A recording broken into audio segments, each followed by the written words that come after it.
Okay, good evening, smart people, beautiful people, kings, queens. Oh, so lovely to have everybody with me. Big fat bastards and big fat bastardettes. Come one, come all for Thalia and the Gitrog Monster. First Strike and Deathtouch is a hell of a keyword combo. That's going to be really hard for opposing creatures to deal with. We could play an additional land on each of our turns. That's going to be nice. We have some things that are going to let us play land from the graveyard. Oracle of Mul Daya, which will let us play lands off the top in addition to Courser of Kruphix. We'll get to that in a moment. Creatures and non-basic lands your opponents control enter the battlefield tapped. We don't have too much to take advantage of that except for the Wandering Emperor we do have. And whenever Thalia and the Gitrog monster attacks, we can sacrifice a creature or a land, then draw a card. So we have a few things that poop out creatures, like Jadar, Ophiomancer, Vivien, Monster's Advocate. And we have, once again, those things that let us play some extra land. So let's take a look at what we've got. In the 1-drop slot here, I have things to protect our commander, who is definitely going to be targeted from removal. So we've got Selfless Savior and Skrell. Now, the reason that I'm not running Tamiyo's Safekeeping and we're running these guys instead is because I have a couple of ways of replaying those things. We have, where is it? Well, let's start with Death's Oasis here. Whenever a non-token creature you control dies, like maybe if it was sacrificed to the Gitrog monster, we mill 2 cards and then we return a creature card with lesser mana value than the creature that died from your graveyard to your hand. And, you know, those things will only cost 1 plane, so that's going to be pretty easy to accomplish them back onto the field. It also lets us tap 1, sacrifice it. We gain life equal to the highest mana value among creatures we control. We can do that. Hang on, I just got something weird in my head, so I have to reset it real fast.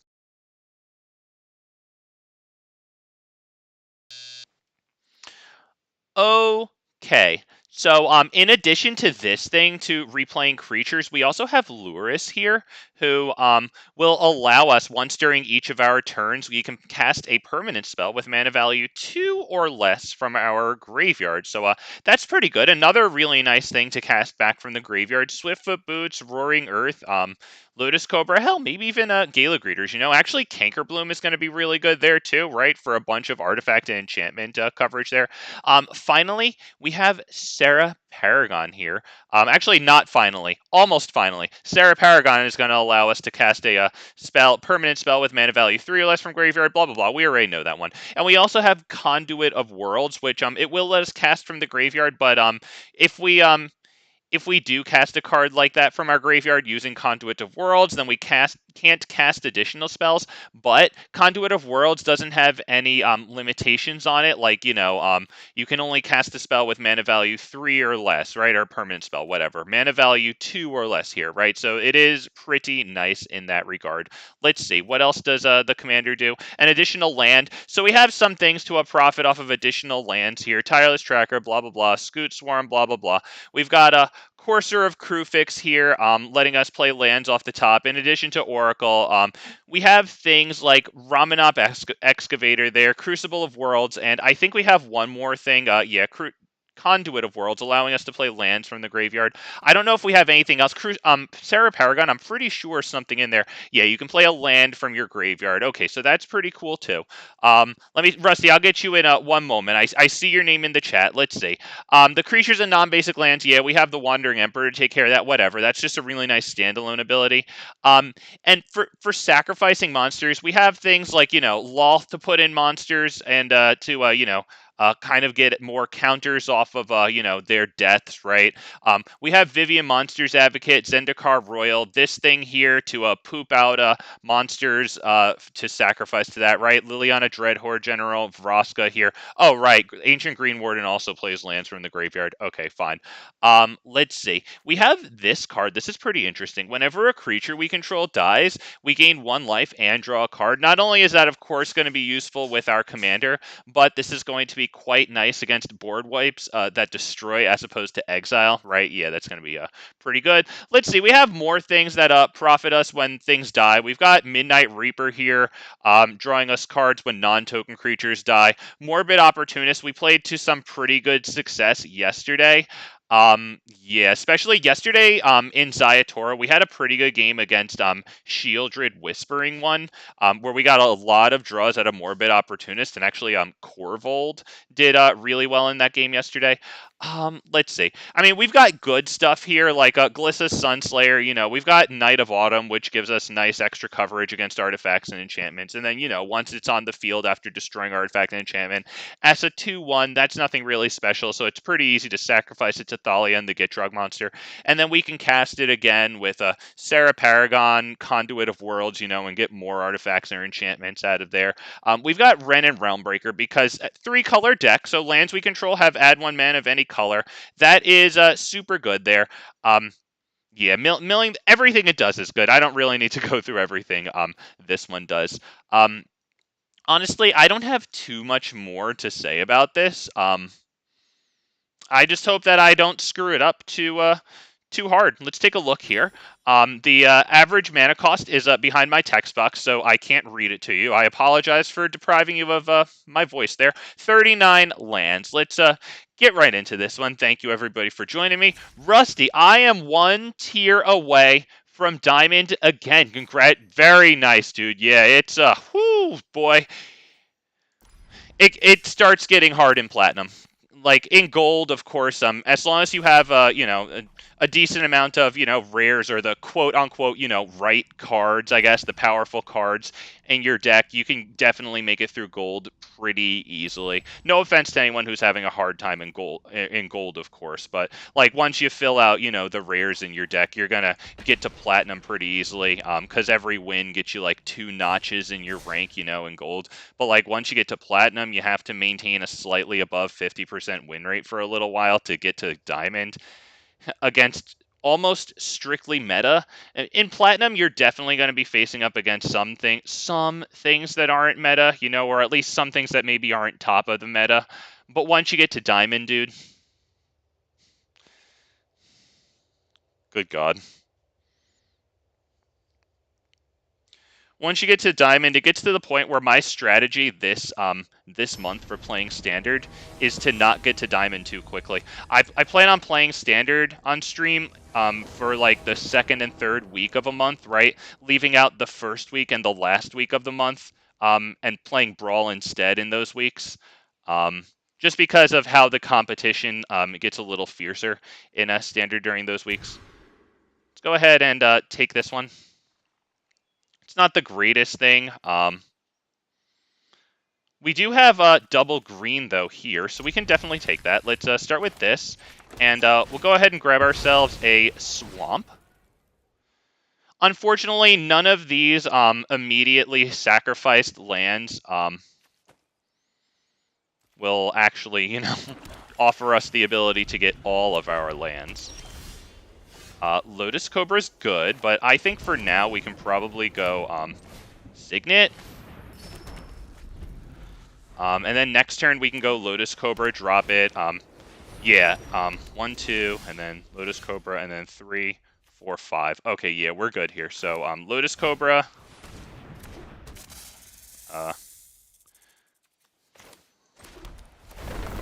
Doesn't really matter.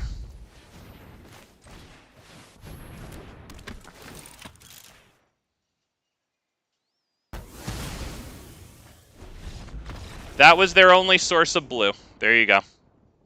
There you go. We did it. That was their only source of blue. Now let me quickly read what the heck this commander does.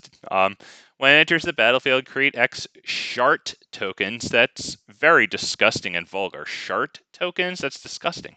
Up to 1 target creature you control can't be blocked this turn. Whenever that creature deals damage, return it to it. Oh, that's cool. So a lot of enters the battlefield stuff. Maybe this is like a Yorion commander, kind of, sort of, not really.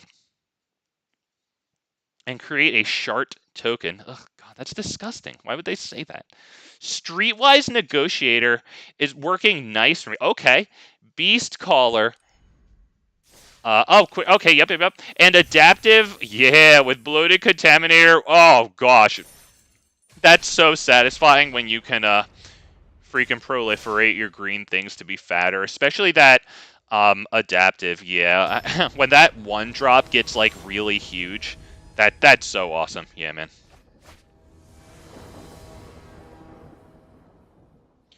I don't know about this one. If it was 3 lands, then maybe. Damn it. I think we have to take this. They're probably going to win. It's nice to have Junji, though, because at least that can fly over their blockers for this thing. We'll start with this. It gives us a Scry. That's nice.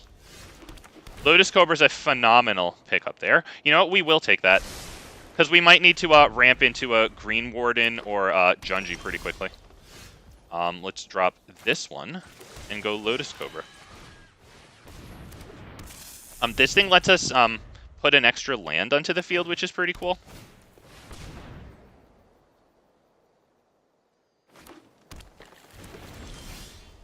Armored Scrap Gorger, there you go, okay.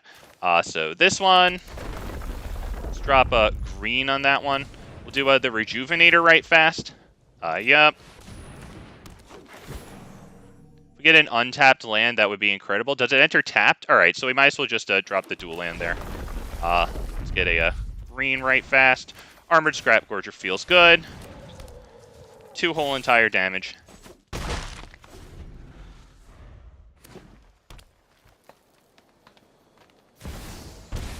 Okay, they just go straight at Nissa. Okay, we're gonna need to get Junji on the field here. So 1, 2, 3, 4, 5, 6, 7 capacity for mana here. So Junji, black. I like you. And Jadar, is it Jadar? Yeah, let's make Jadar.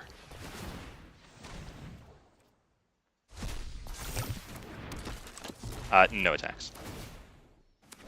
Now, let's hope to God that Junji lives.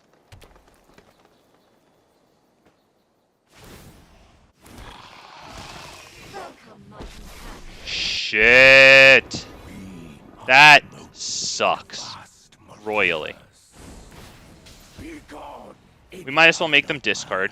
There's no creatures to take back.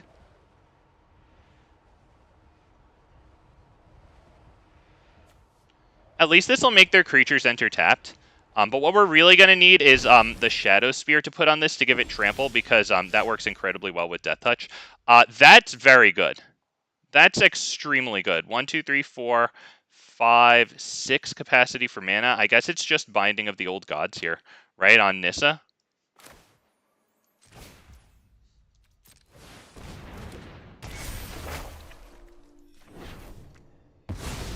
Sadly, they'll be able to populate their field with tokens. Let's do this. Let's probably go ahead and pass the turn. We don't really even need to attack with this. There's no point. We could. Whatever. It just gets blocked. Jesus Christ. I mean, if they take out Binding of the Old Gods, fine. We missed the forest ramp.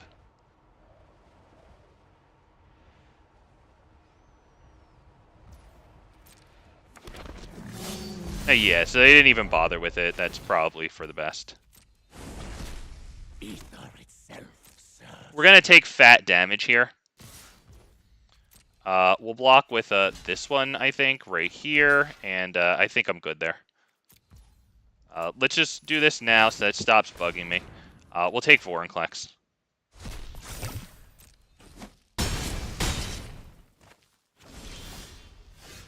Okay. We'll go ahead and get the Triome here. I did go ahead and get that card. I think that's good. Add a little bit of mana there. 1, 2, 3, 4, 5, 6, 7, 8 mana. 9, 10 mana. That, so we can add Thalia and the Gitrog Monster, then go right into Ancient Green Warden, I guess, would be pretty cool. You know what? Maybe I should have dropped Ancient Green Warden and then dropped the land, right? Because then I would get 2 out of Lotus Cobra. It doesn't really matter, to be perfectly honest. There you go. And no attacks. There's no real point.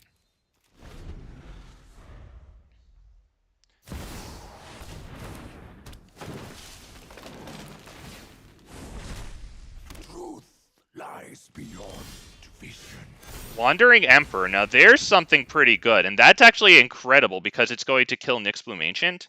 Why don't we start by attacking? We have to do a pretty big attack here, I think. Do we? It doesn't have to be too big. Will it kill them? 9. Let's start by attacking with all minus you, not you. Probably not you, not you. Yeah, these feel pretty good here, right? Nah, maybe not Ancient Green Warden, honestly. Maybe just these two. We can attack Ugin. I kind of like that because it's just going to keep giving them freaking blockers. Sacrifice a creature? Who do I sacrifice? Do I sacrifice this thing? Probably. Yeah. Guess it wasn't even worth really attacking with that. Alright, I'm trying to figure out how to do this. You know, honestly, they could have blocked it with Titan of Industry. Okay. Yeah, I shouldn't have done that. I think he screwed up there. Maybe he thought that we had something more rusty. Yeah, I think he should have, yeah. Yeah, absolutely. I screwed up there. You are absolutely correct, sir. Wandering Emperor kills Nyxbloom Ancient, or else they cast everything next turn. Now you've done it. So the enters tap thing definitely worked out for us there. We can go ahead and end the turn. I'll block Titan of Industry with what? Llanowar Elves just to get the shield counter off? Jesus, Storm the Festival. Yeah, I don't think we're looking too good here. They got Nissa out too quickly, and what it really was Ugin killing Junji really screwed it up.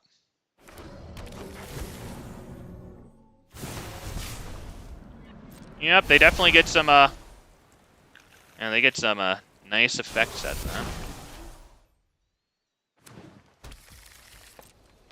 Ugin's at 5. How did they proliferate? Did I miss it? Oh, they probably proliferated with this thing. Okay. Alright, they just straight passed the turn. Okay. Infernal Grasp. Phenomenal. Okay. So, why don't we plus this? And put it on who? Ancient Green Warden, maybe. Right? So that way Titan of Industry can't just block it and kill it. And now let's go ahead and 1, 2 at you. Right? I think that's good. Yeah, I think that's good. We have Infernal Grasp to hit Titan of Industry. Do we have anything that we can play with Sarah Paragon? This, I guess?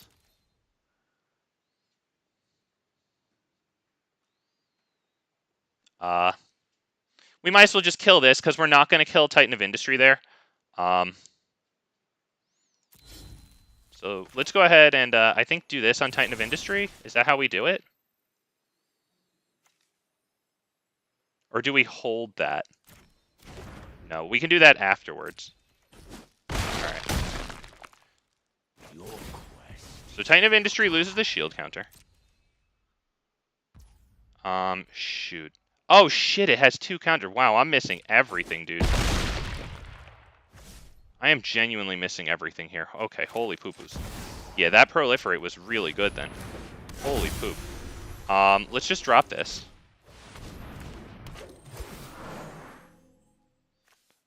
This one is alright, yeah, whatever. Okay, he's giving us the douchebag good game. He doesn't win enough. Okay, we can go ahead and probably end the turn there. I think they're just going to bring in Nissa, right? Yeah, I think they're just going to bring in Nissa at this point. Right, just Nissa, immediate minus, win. Yep, good game. We'll concede on him just because, you know, douchebags. We'll just concede on them. But yeah, well played there. The thing was, it was just Ugin. Ugin minusing to kill the Junji really did it, because Junji was actually going to be able to kill Nissa there. Like, when it would have only gotten, what, like 2, maybe 3 things on the field, but it would have gotten the kill, like, right there before they were able to cast it again. Oh, man, that was really nice that they got Ugin out like that for Junji, man. I was feeling really good about that. Ah, damn, yeah, Titan got 2 counters there. Damn, the proliferate was really nice there. Really nice.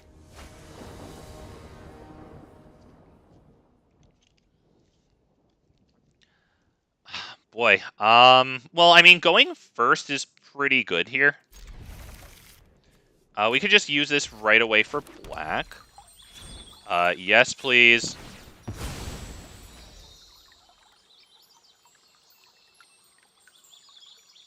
Alright. We're going to take a deep breath. We're going to get our head into the freaking game here. Okay. Not going to lie, Scoot Swarm probably gets countered or just immediately burned before we get too much out of it. That does kind of suck. Because we really are kind of just clunking, unfortunately, with no turn 1 or 2. I have to assume that the counterspell tribal here just counterspells. But the Conduit of Worlds is pretty good.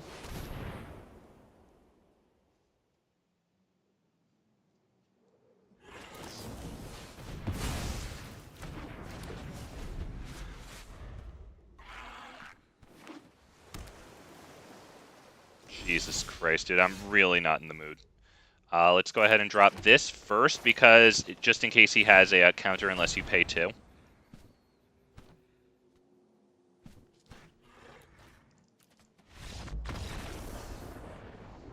Sorry, boys. It's a waste of time. He can go back to hell tier with that.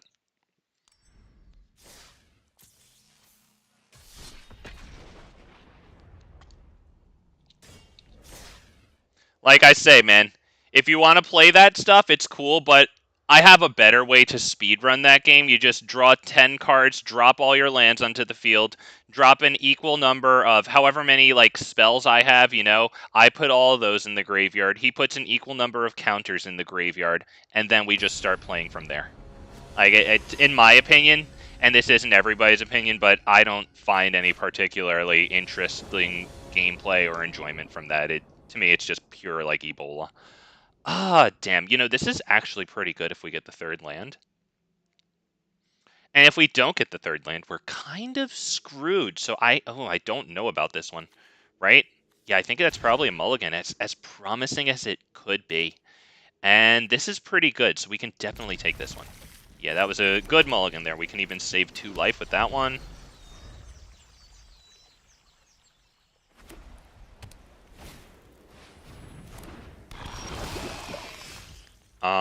Probably, Cankerbloom here.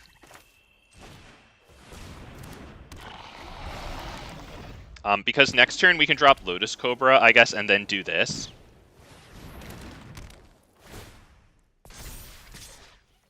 No blocks. Oh, that has Vigilance? What happened there? Oh, okay, that's cool. Yep. Okay, so Lotus Cobra. This. Black.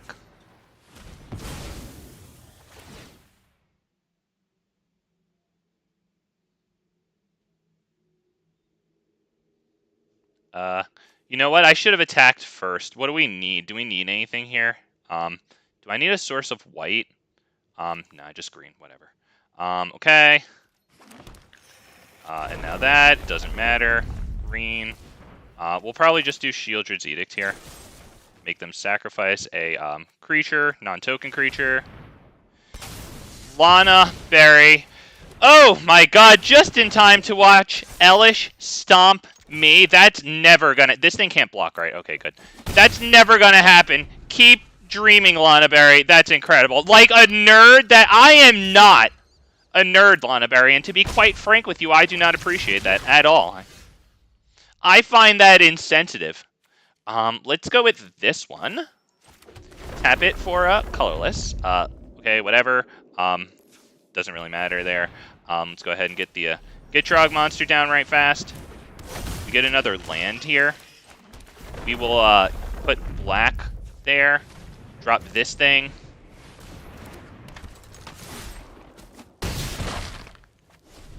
How dare you even think that I'm a nerd? I am not a nerd. It's completely ridiculous. Wait, I control a snake. Oh shit, it's not gonna give me snake tokens. I control a snake. Oh shit. That's definitely good. That is big good, actually. Alright, so let's do this.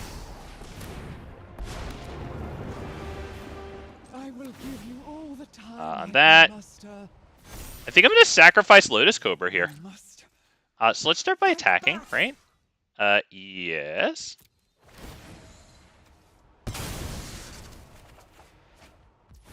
Not bad there, not bad.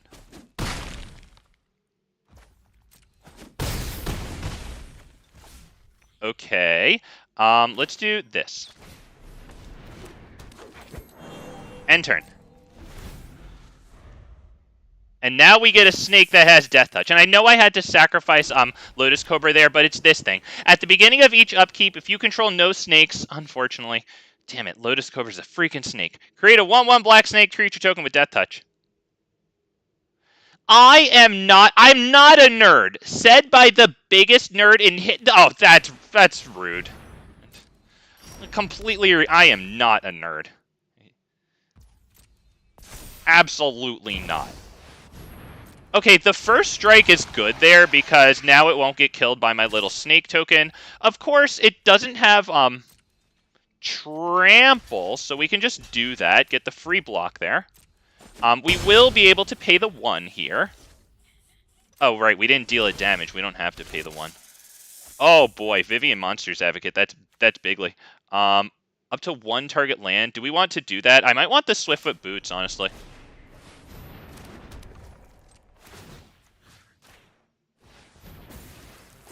Okay. Let's go ahead and turn the land.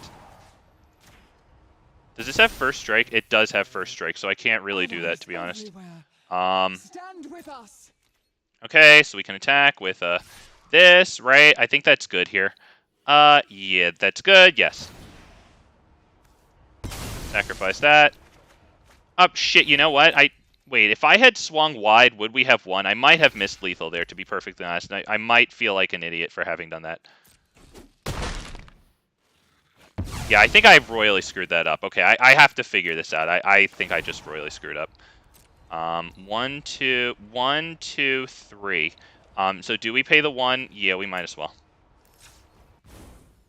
We can go ahead and do we equip this? Yeah, to who? To this? I think I might have royally screwed up, to be perfectly honest. Just so that they can't kill it, because I do want the snake with Deathtouch. I think I probably should have attacked, right? Let's see, because they have 5. So if I just attacked with 1, 2, 3, 4, I think we would have won, right? Ah, damn it. Yeah, yeah, that was bad. Yep. All right. Real great. Real great.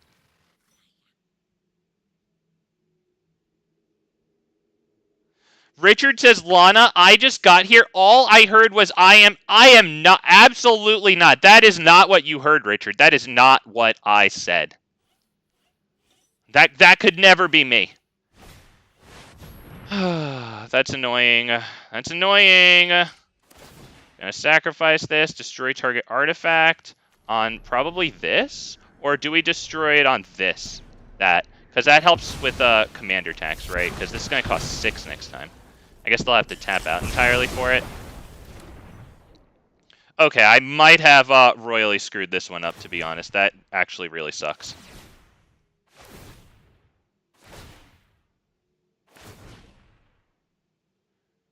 Yeah, that sucks. I think he might have us here. Because I don't really know what we're going to do here at this point.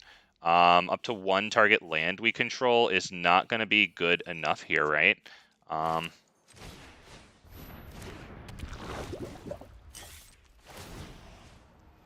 You know, we could minus it. Honestly, maybe I should minus it. Because we might need a land. I think I screwed up, honestly. I think I royally screwed up. We can go ahead and grab this. So this. Skrelv. Go ahead.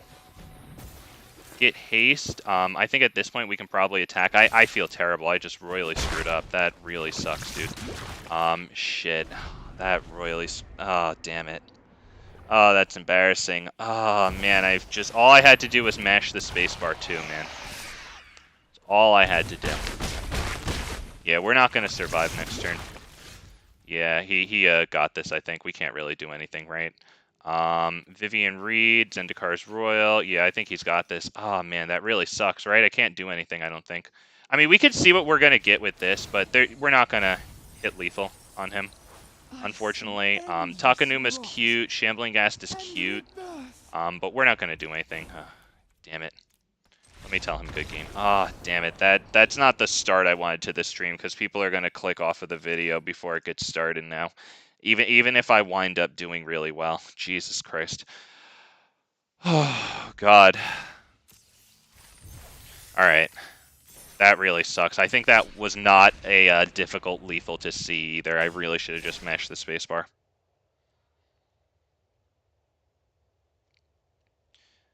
Richard says, BS. Mr. Big Fat. Okay, good start. Thank you for the respect that I deserve, and some of us would do well to, respect Mr. Big Fat. You have a higher vocabulary than me. I've never heard of that word. And I am a neckbeard. Well, I am a fedora-wearing anime waifu body pillow collector neckbeard. So I think I just, neckbeard topped you, Richard. By the way, I met my first real neckbeard. Oh, that's fun. He didn't have a beard. He was clean shaved, but hat and oh, yeah, yep. Yep, there you go, Richard. I think that was him. That might have been me. I don't know. It sounds a lot like a description of me. Boys, do I keep this one? The thing is, we go first. I'm up against Teferi, who slows the sunset, but since I kind of just screwed up a couple of games and I did concede against a few, we'll try this until he pisses me off, which can probably happen pretty quickly. We will keep this one. Okay, let's start with that one. Get a scry right fast. Yeah, we'll take a land. Don't worry, big, fat MTG. That's me. That's why I'm here, to bring all the injured... Oh, bravo, Lana Berry. That's extremely hilarious. Oh, my God. That's so funny. Oh, my God. 10 out of 10. That's so good. Oh, my God. All right, you know what? That's not bad, because we can go ahead and blow that up with Binding of the Old Gods, and they will not counter that. I do not think we go... I do not think we go Commander here, because I don't know. I don't really know if I can protect it. I kind of like this thing. It'll get us a forest card, too. Alright. Not gonna lie, though. I'll be conceding from this one the moment he starts pissing me off with counters. Like, I refuse to provide vacations from Hell tier to these assholes. Absolutely not. I mean, he's not really an asshole, because he's trying to deliberately be in Hell tier. But, like, you should just concede on principle to me on site with your stupid Teferi Avatar and your stupid Teferi Planeswalker. Like, you know that you're facing something that's not in Hell tier. You know. Let's do this one. What are we going to do here? Black. Do we drop Takenuma and then go Gitrog Monster? I don't know if we do that, because I'd have to drop Takenuma, which I might need to get things back from the grave. Maybe we start with this.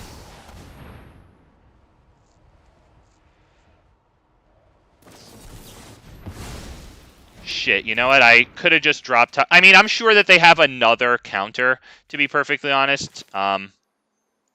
So I don't think that if I had dropped the land there, it would have really made all the difference. Let's do that.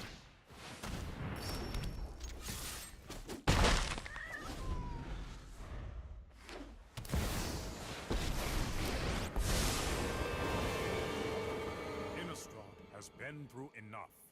It needs our help.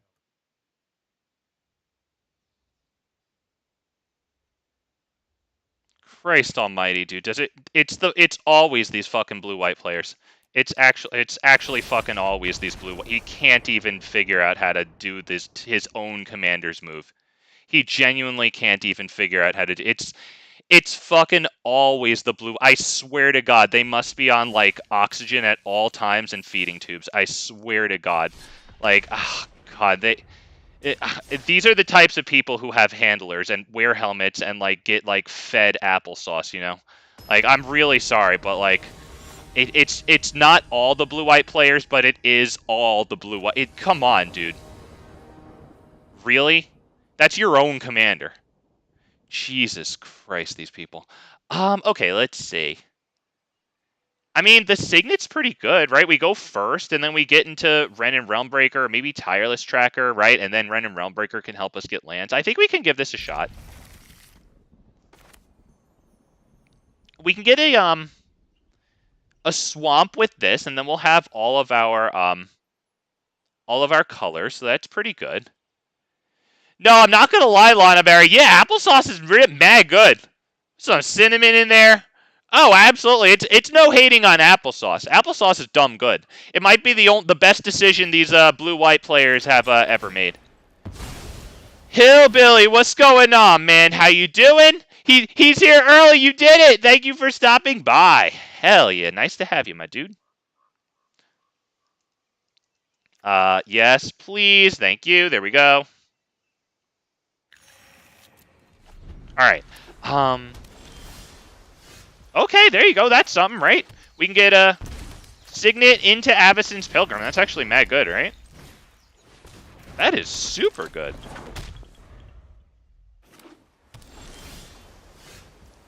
Okay, that enters untapped, right? Is it Wrenn and Realmbreaker or is it Commander? Honestly, is it Commander? Do they counter the Commander here? Do they counter the Commander here? Maybe we want this. Do we want this? Do you think they counter the Commander? Let's try it. Okay, it actually hits. Damn. Surprised that it hit there. Double blue untapped. Can't believe it. Okay, beautiful. So we do this. This. We're going to do this right now. No, using this, we're going to do this right now.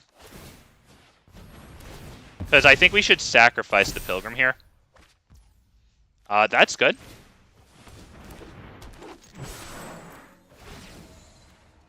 Definitely want the card here.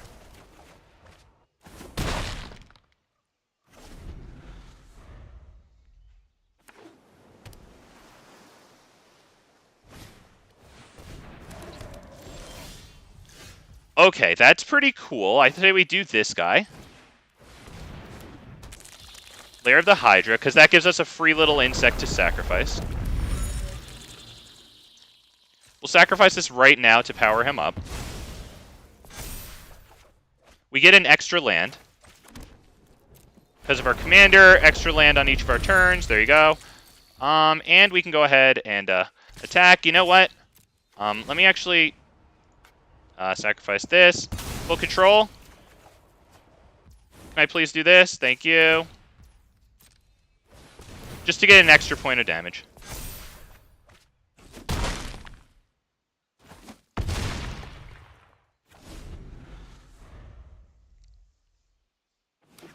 Yeah, how great is Doomscar Warrior, Rusty? Hell yeah, man. I'll be playing some Doomscar Warrior in Standard. I have 3 of them.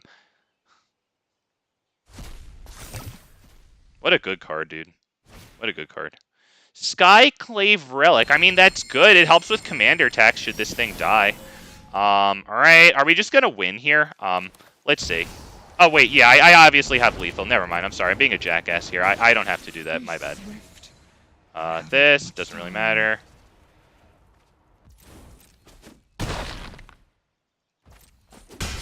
I didn't even look at his life total there.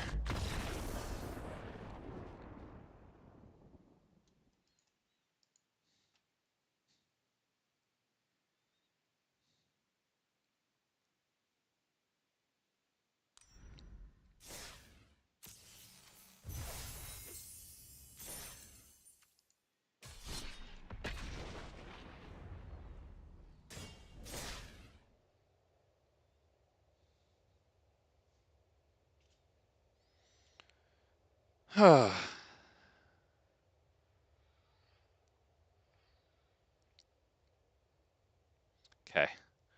Deep breaths. Wake up. Wake up. Come on, I can do this. Water. Come on, I got this. We can do this. Get my head in the game. Come on. Thank you guys for stopping by, too. I do appreciate the turnout that we have here from everybody. Appreciate you guys for being here.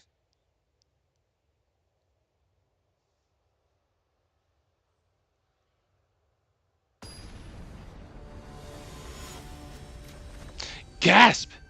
You made a play before finishing your opponent? Ugh! You're showing off so hard. What a meanie. Reported.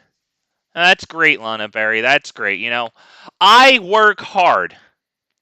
I bust my butt here to make those flashy plays, to rub it into these people's faces how much better than them I am, how mighty of a mage I am, how supreme of a sorcerer I am above all others. And then you go ahead and you report me for showing everybody how big and strong of a man I am.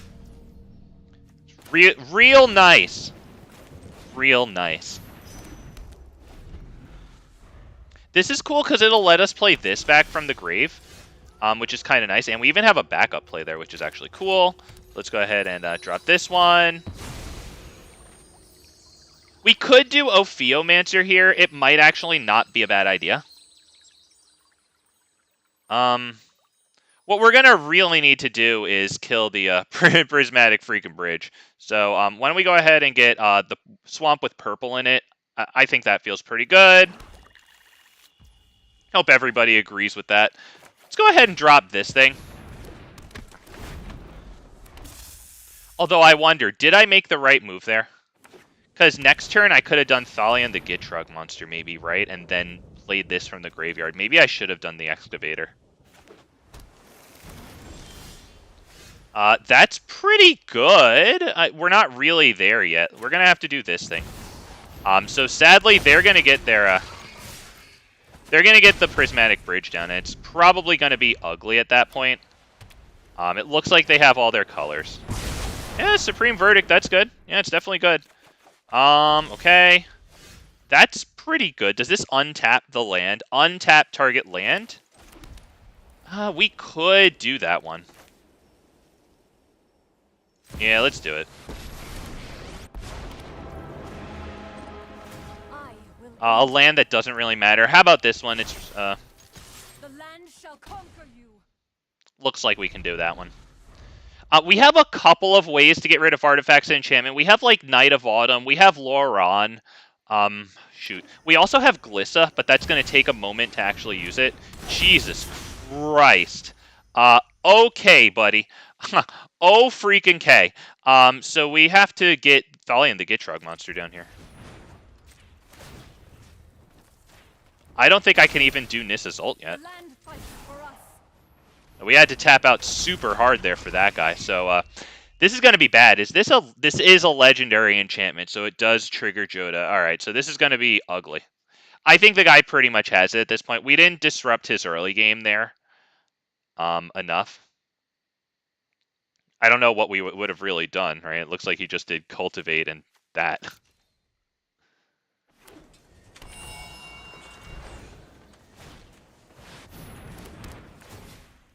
Wow.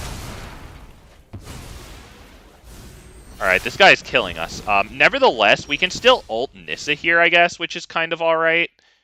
We should probably do that, because we are going to need the freaking cards here. Let's go ahead. How are we going to do this? Is it Ramunap Excavator and then play from Graveyard? Is it Sarah Paragon play from Graveyard? Yeah, I think so. Let's draw 2 cards. Yes. Because we need to get to our artifact and enchantment destruction like ASAP as possible.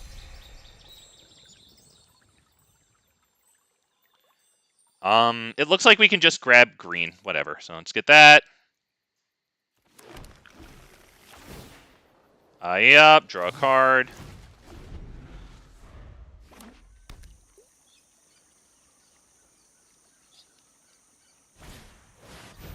Wow. Jesus, damn, dude. And farewell. Jesus, okay. At least we have that.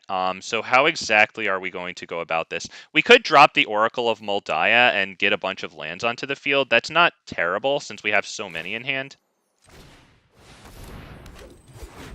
Oh, wow. Let's, do we get that? 1, 2. We have 2 land drops. Are we going to do anything with it? Yeah, 1, 2, and then we can get this out onto the field. I kind of like that. So let's do a 1, Yep, draw the card. We have to keep that on the... No, we don't have to keep it on the top, sorry. This can enter now. Draw a card. Okay, and now we can do this. Untap. Does it get Vigilance? No, it's just a 5/5. Okay, so we can do a 3-mana spell here. I guess this.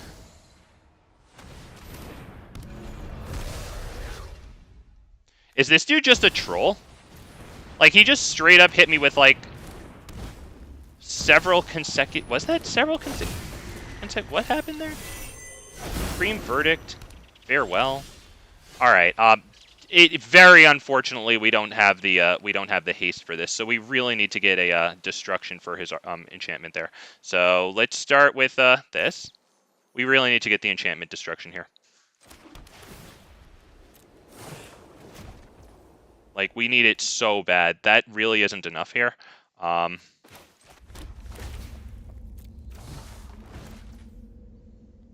Jesus, man. How are we going to do this? How exactly are we going to do this? This is okay. This is really bad, honestly. Let's plus. Rise, my elemental friend. Am I gonna just drop the Gitrog Monster? Can I actually drop that? No attacks. This would be good, because whenever a creature we control dies, we gain 1 life and draw a card. They got Teferi. That's at least better than something that would have destroyed our things, because if we can swing in with Glissa, that's going to be big good. This dude actually conceded on me? What? Wait. Wait, what? Sorry, you guys, I didn't even read chat. Sorry, guys, Oh, thank you, Hillbilly. Oh, thank you. Wow, I am so bewildered and disoriented by that game. So this guy just wants to come in, hit a bunch of board wipes, and then fucking leave? What? He killed his own Joda with Supreme Verdict, or was it Farewell, instead of, like, going Joda directly into this? Who is this guy? Who is this guy? What? What just happened? Holy God.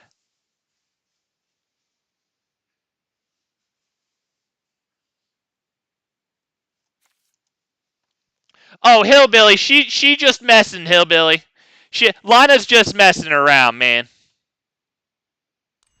And plus, don't worry, I reported her to the Pinkertons, so some of my nice, friendly Pinkerton Bible study buddies are going to go show up and have a very friendly conversation to her and really just, use positive reinforcement to encourage her into the right direction. That's what's going to happen.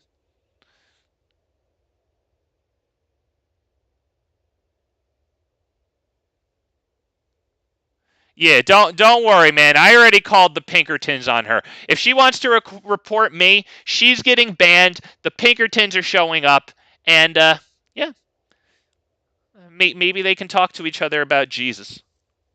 Have a nice friendly. Maybe they can go have a picnic.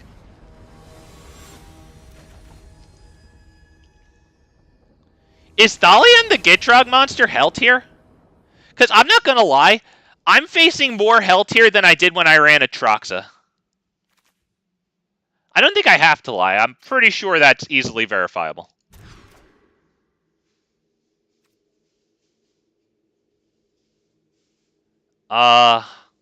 I mean, the Glissa's good. We can get there. A little awkward, to be perfectly real.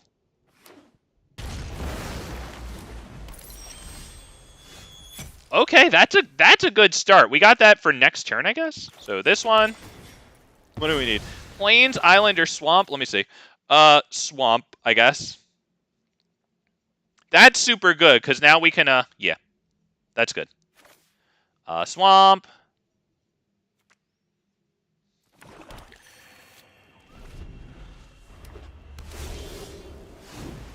Alright. So how are we going to do this? We drop this one, right? How am I going to get them all down onto the field? Like, untapped. Maybe I should have held that one for last. Okay. Is it Lotus Cobra into something else? No, I think it just has to be straight up Glissa.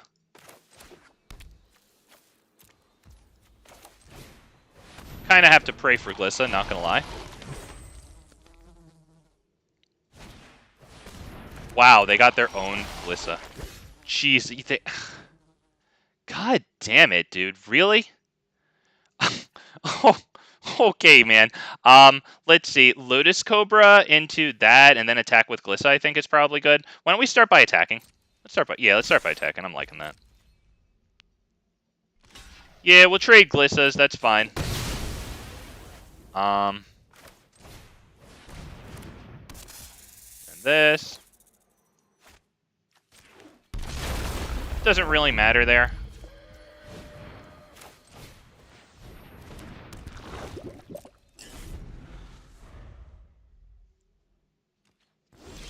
Yeah, this dude's missing his drops there. Alright, so we've got a chance here to do some good stuff, man.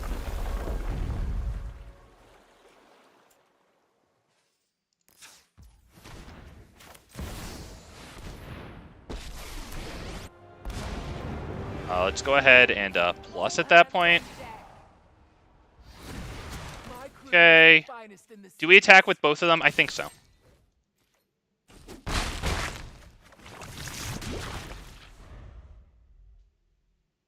You sent Lana a stern letter? Good. Good. Good. Make lots of capital letters, Richard. I want it to be screaming in stationary form. Every Mormon in Lana's town knows... Uh-oh. Uh-oh. Lana's a Gentile and the Mormons found out? Oh, boy. Oh, boy. I mean, I would say that might be cruel and unusual, but to be perfectly honest, she just called me a nerd, and that hits below the waist. You know what I mean? This is a Christian channel.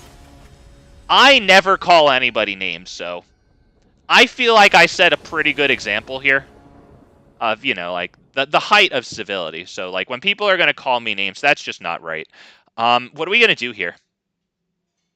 We're going to take this because it is a good hand. I think I want to drop this first. We could go ABZAN's Pilgrim. No, we can't go ABZAN's Pilgrim into this because our only source of black enters tapped.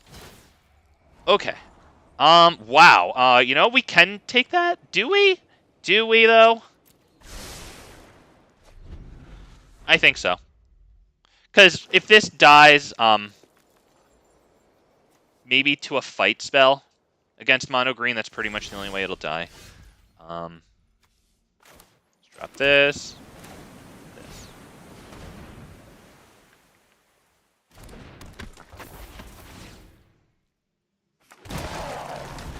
Did I mess up there? Should I have gone ABZAN's Pilgrim to get the Thalia Gitrog Monster the next turn? I wonder if I messed up. I think here I pretty much have to drop the Pilgrim. So let's do this. Let's attack. And then we can do Pilgrim plus Swiftfoot Boots, I think. Feels pretty good. If we get a land top decked, that would be the greatest thing in the world. Yes, pay the one. Thank you. Sorry. Since it's a brush land, it makes me press an extra space bar. Okay. It'd be really awesome if that did get killed. Because, yeah, if we get the land top deck, an untapped land... Alright, we would have been able to equip that and immediately attack. Nevertheless, we are going to get a land with a basic land type. So we can go ahead and get the Triome. Yep.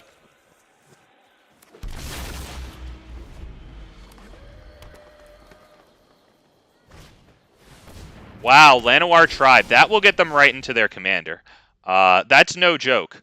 That is no joke at all. Okay, this. Is it Gitrog Monster or is it Thalia Gitrog Monster? Honestly, Thalia Gitrog Monster, since we have the creature here. We might as well attack. Doesn't freaking matter. Maybe I should have attacked and then played this after combat. for a slightly increased chance of them taking the damage.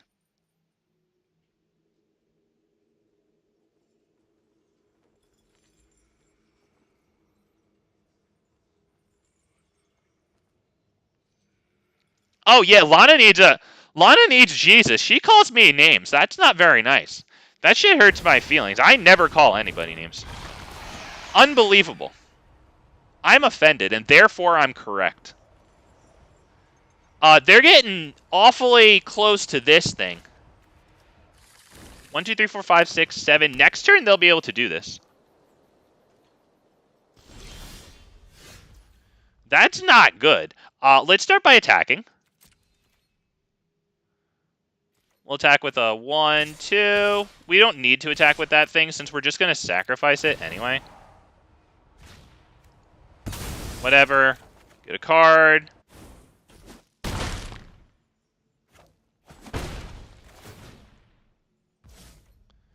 One, 2, and then... Okay, so we can do this.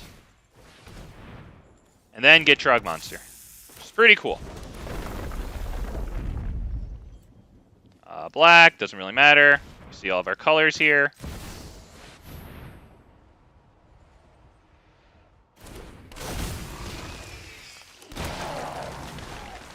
Okay, so even if we start sacrificing lands and stuff to this one only allows us to sacrifice lands at beginning of upkeep. This one, when we attack, we can sacrifice a land or a creature. But we do have this to play lands from grave.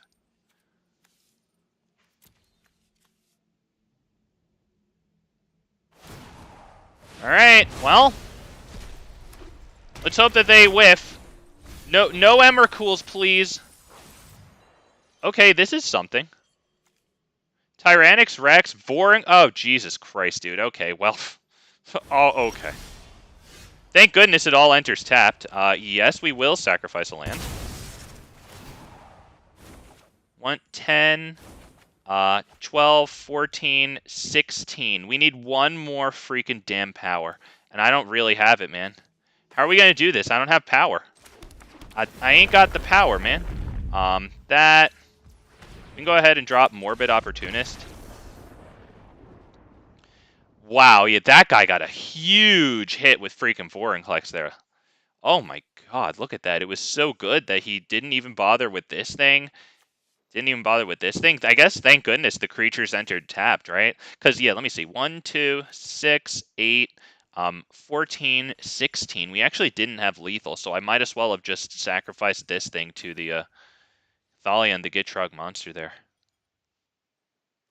Oh, shoot, sorry. Yeah, oh my god, yeah. Sorry, you guys. After I screwed up so much at the beginning of the stream, I'm really trying to get my head into it so I don't piss you guys off. Sorry, yeah.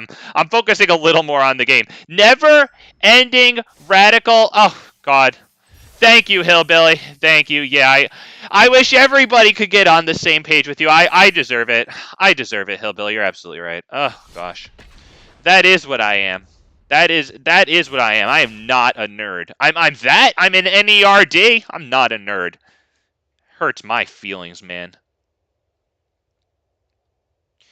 And he said, big fat MT. He said, Lana, you alive? I don't talk crap behind. She might. I think Lana sometimes lurks. I think that might be what's happening there. Because sometimes, like, you know, she'll come at the beginning of the stream, and then, like, you know, like, I won't hear anything from her, but, like, an hour or two later I will. So it's possible that's what's going on. Do we keep this? We might want to. We do have this to slow down their ramp a teeny-weeny bit. If they hit a board wipe, we do have Midnight Reaper to, you know, recover from it, like, a little bit.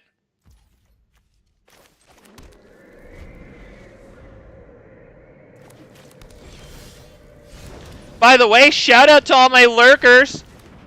Lurkers, I know you're out there, lurkers. Have you hit Big Fat MTG with that like yet? He very much appreciates the like. They're Big Fat MTG's favorite, man. Is it Elvish Rejuvenator here? It probably should be. It could have been Ophiomancer because we get a bunch of treasure tokens out of Gala Greeters there. Let's see if we can get a land on the field. Ooh, okay. Yeah, that one. One whole entire damage, boys and girls. We're winning. We're winning! Did it. Chromatic Lantern gets hit with Binding.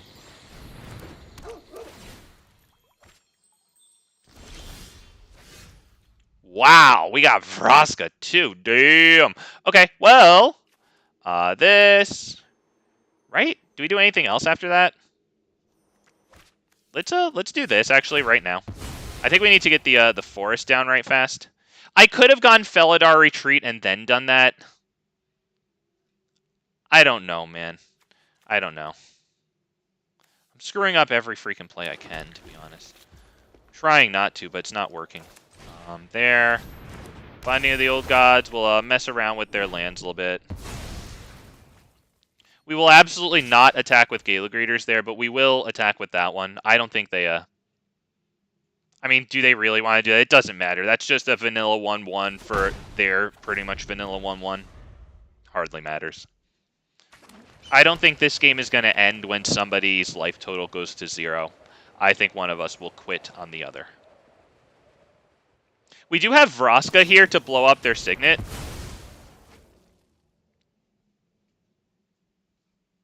So this ramps them, and that's definitely good. So we pretty much need to draw an untapped land so that we can get this thing down.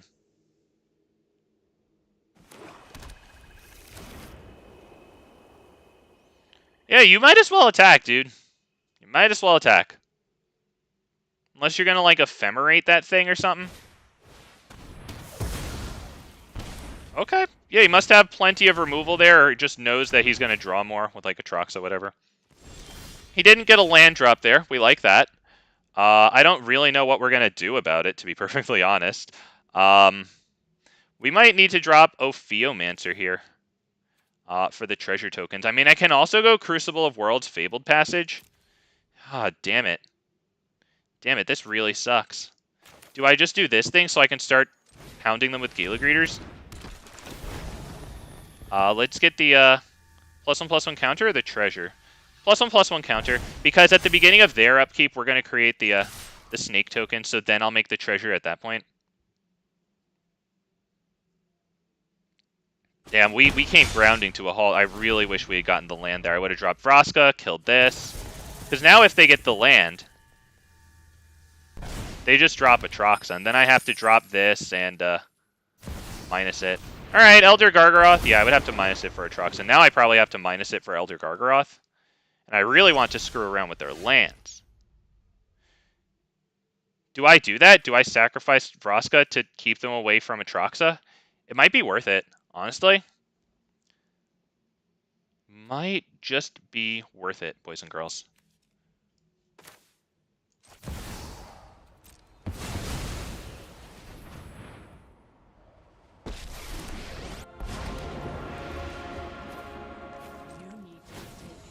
Because if they want to swing in at this Vraska Planeswalker, we do have the block with this guy, which is pretty good. I'm sorry. Were you using that? Okay, we will attack. Of course. Oh, wait, no, we won't, because they just take it, and then we won't make another one. Yeah, okay, we will not attack. No attacks. Do we play this? Do we play this? Or do we... Yeah, no attacks. And I won't even play this, because maybe we'll need that treasure token, honestly. Let's see, if they drop the land here... Yep, they could have dropped Atraxa. If I hadn't killed that. So I guess we made the right move here. Now, will they actually attack with Elder Gargaroth? Yeah, they get to draw a card. But they will lose Elder Gargaroth if they want to attack Vraska here. I'd say it's worth it. Wow. Elder freaking Gargaroth stopped by the little snake, man. Wow. Okay. Now, this is something that could die also, and that would keep them from Atraxa too, right? How are we going to kill it? How are we going to kill it, boys and girls? How the heck are we going to kill it? Do I want to get rid of Vraska here to kill that? Honestly, yeah. Yep, I do. You'll regret this. Because now they have to top deck a land. If this actually goes through and they don't have some sort of save for it. We are not getting the freaking lands that we need, man. I think I'm about to drop Crucible of Worlds, honestly. Because Crucible of Worlds for 3, and then we bring back this, right? We get a land that enters untapped, and then we can play, what, Midnight Guy, I guess is okay. This is pretty bad.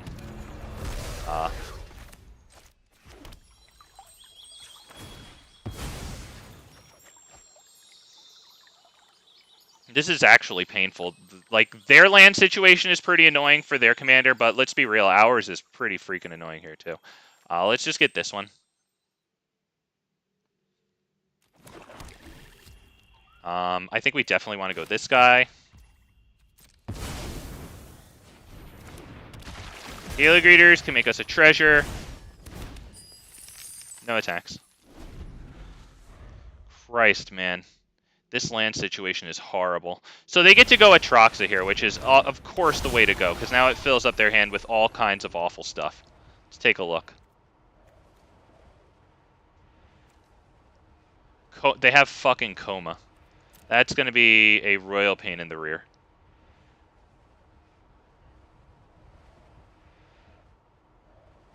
Because that's going to prevent our boy here from attacking and drawing us cards.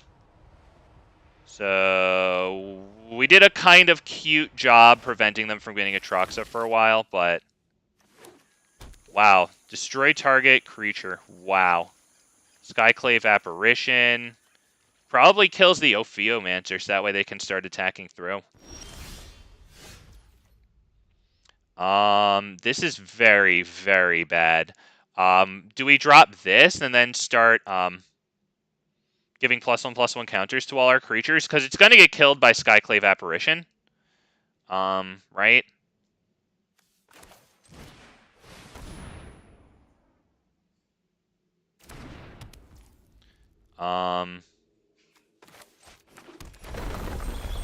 So let's start with the cat token, so at least we can trigger Gala Greeters here and get a treasure.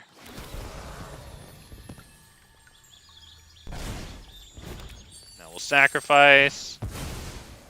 When this land comes into play, we'll probably just get the row of +1/+1 counters. It doesn't really... We're gonna freaking lose, unfortunately. The Atraxa is providing them too much gosh darn value. At this point, it's going to be way too difficult to do anything.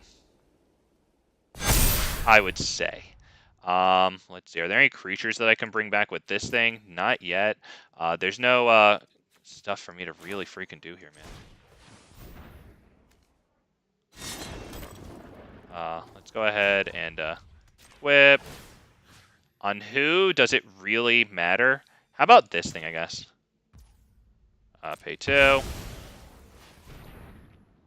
This was a very rough game. Damn, dude. The fact that we stalled on very little lands like that was too bad. That was really too bad. I think the Vraska did pretty nice in holding them back, but we just couldn't draw the lands to actually play what we needed to play, you know?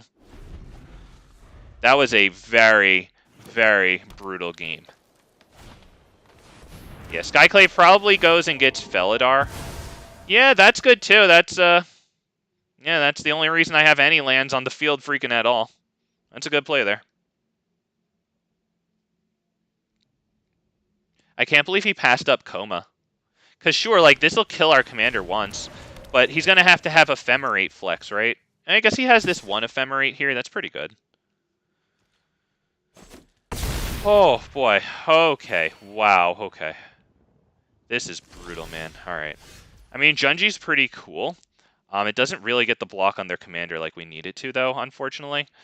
This will get a hit on this, but then they'll just flicker it, so that's not really that good. This is actually freaking awful. Not even going to lie. Not even going to lie. Like, this is actually terrible. Junji, I think.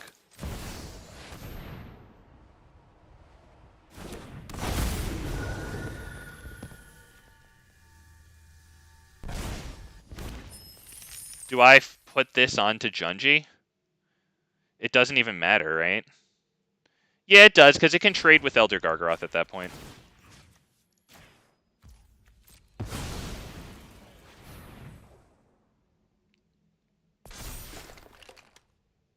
Can't really do anything here, to be honest. I mean, I suppose we could swing in with, like, this. But they'll just take the damage instead of giving us the card with Midnight Reaper, so what's the point, you know? Yeah, at this point, they're just going to keep refilling their hand with stuff. Unfortunately, I know that we've put a lot of time into this, but we missed our window. It was actually a pretty darn good start, especially with getting Vraska out and killing their mana rocks and everything, but, like, we ground to a halt really hard there. Having 4 lands as they approach 6 and then 7 was horrible. And then they got their mana dork, you know, the Ilysian Caryatid. And I love that mana dork because as long as they controlled a creature with power 4 or greater, and they did with Elder Gargaroth, then it taps for 2 mana of any color instead of 1. I love that mana dork. It is just tragic that not only did they get it, but when we tried to kill that mana dork with our Vraska, that they actually had the ephemerate effect for it. That was awful. Oh man, that was really difficult. That was really sad. Yeah, it's all good, Richard. It was a tough freaking game. Yeah, man. That was a tough freaking game. I think I might have actually said good game to an Atraxa there. I don't know about this one. There's no ramp to actually get to the 4-man. Good fucking god, dude. All right. Sure. I mean, we get Jadar, but then we don't have much. So honestly, I might have to mulligan this one.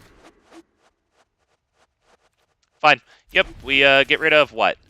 Vraska, and I don't really have anything too good for Crucible of Worlds to do right yet. Jadar feeds little zombie tokens to our commander, so that is relatively nice here. Hang on, no. I have to do Fabled Passage, drop it. I'm the guy who takes forever to drop his land. Okay, yeah. But we get a source of green here. That's big good.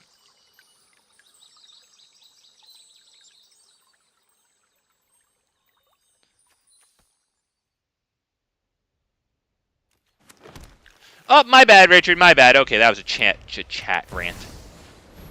Okay, Intrepid Adversary, but not powering up all his stuff, so we kind of like that.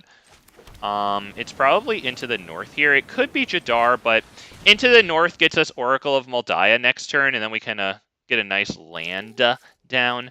Let's go ahead and drop this one, I guess.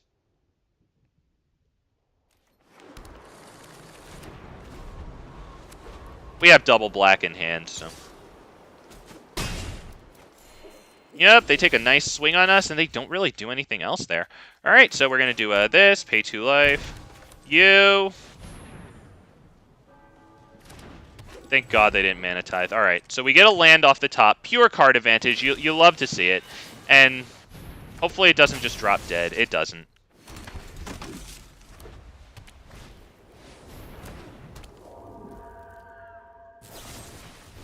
It does. Okay.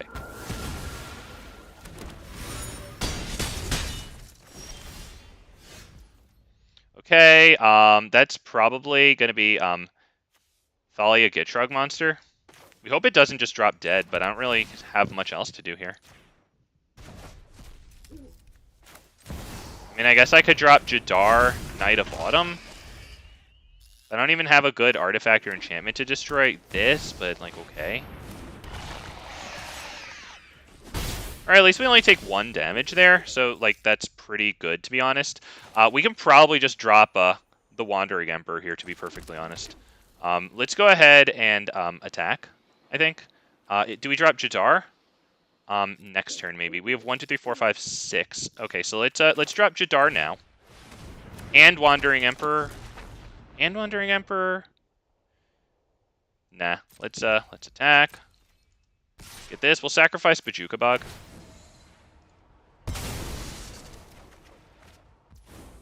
Infernal Grasp. Wow.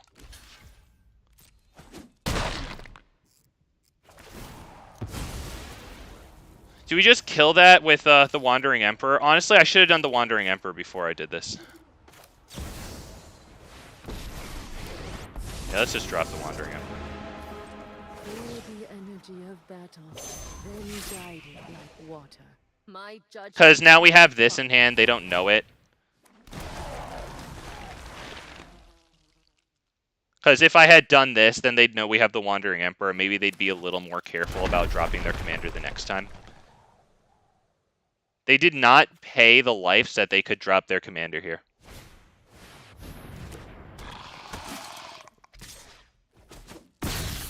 They didn't attack with anything else, interestingly. Okay.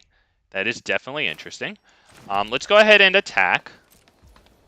Is this an artifact? No, it's just a creature. Okay. Sacrifice the Jadar thing.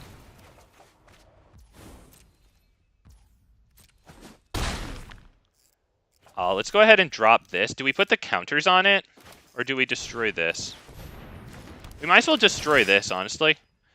Because they can't sacrifice it right now for the Scry, so it would be pretty nice, since they don't have any draw mechanisms going on. Let's go ahead and end the turn. We can do this and hit Infernal Grasp on their commander.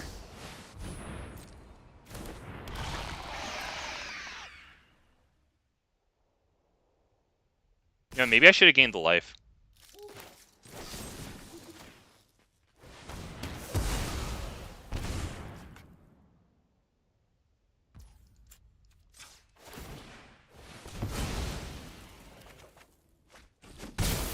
Okay, that's something. This is going to be good. Whenever a creature we control dies, we gain 1 life. So we're losing life. Now we're going to be gaining life. That's actually pretty darn good. Okay, we will attack with only this. Just to sacrifice this, get the card and the 1 life.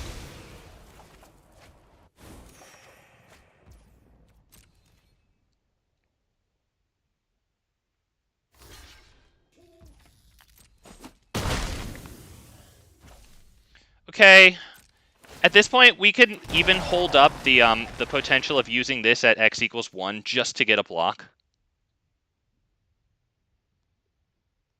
I don't mind blocking with this just to, once again, whenever a creature you control dies, you gain 1 life and draw a card. Super good in this deck, especially since it's uncommon.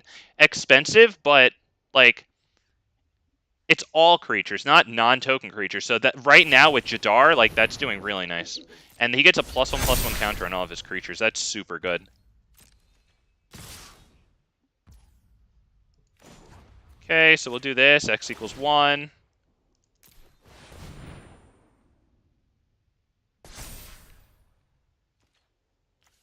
It doesn't really matter how we block. Do they have trample? Okay, they don't have trample. Good. All right, so we can block here too. And I'll take the 6 damage, honestly. We're going to go down to 7, I think, unless he gets trample, right? Because we're going to gain 2 life here. I think that was just first strike damage.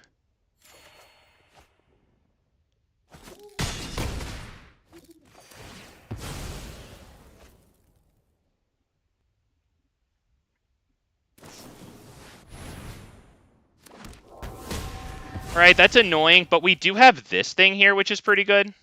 We have Zendikar's Royal as well. This has Reach, which is actually going to be an issue for them.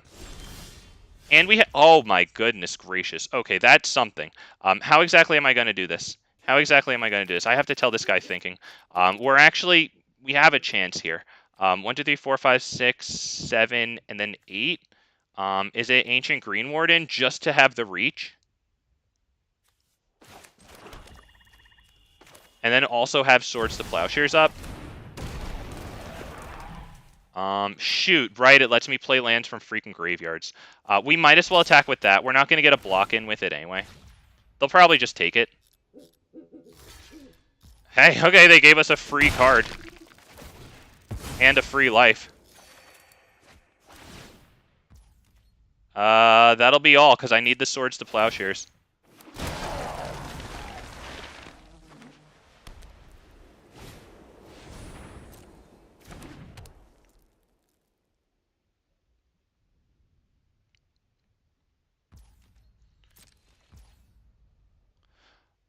Oh, Anthelion, do I know how to get to that screen? I honestly don't. I honestly do not know how to get to there.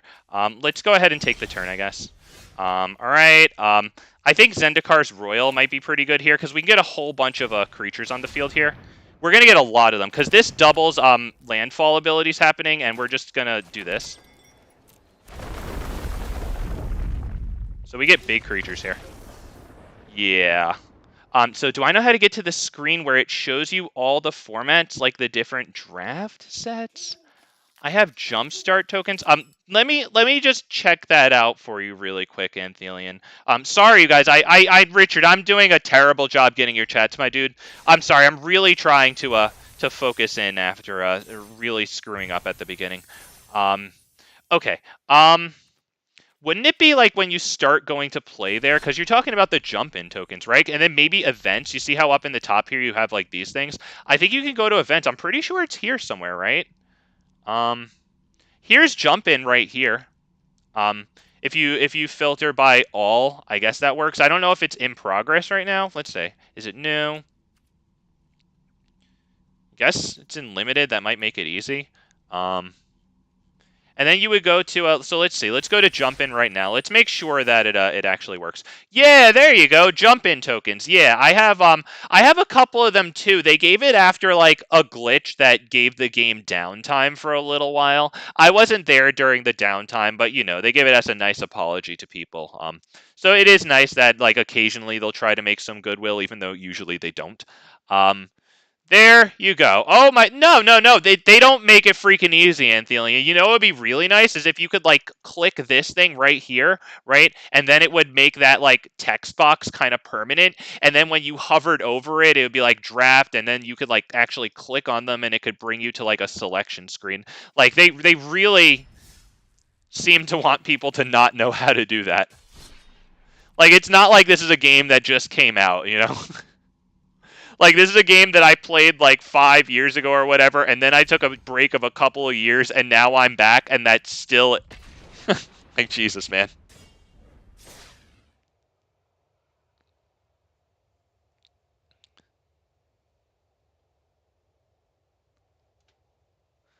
And not gonna lie, I'm actually pretty happy that you asked that, too, because I was pretty sure that that's how you did it, but I don't freaking know. I've never done a draft or a jump-in, whatever. I might do it on stream at some point, just to have something different. I hope I don't royally screw it up. I'm sure I will, just like the start of this video, which is definitely going to get people to stop watching. Oh, Richard doesn't even care. Thanks. I appreciate it, man. Thank you for... Thanks, man. Oh, man. Oh, I don't know about this one, man. Love seeing Vraska. It's going to be difficult to get to her. Fine, dude. At least we have the Edict to kill their guy. We have Cankerbloom to start attacking them.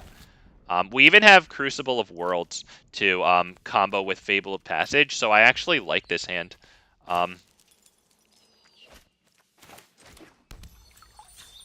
Let's see. Either a white or a black, since we have this, and a just solo green, so whatever I click first is going to be pretty good here.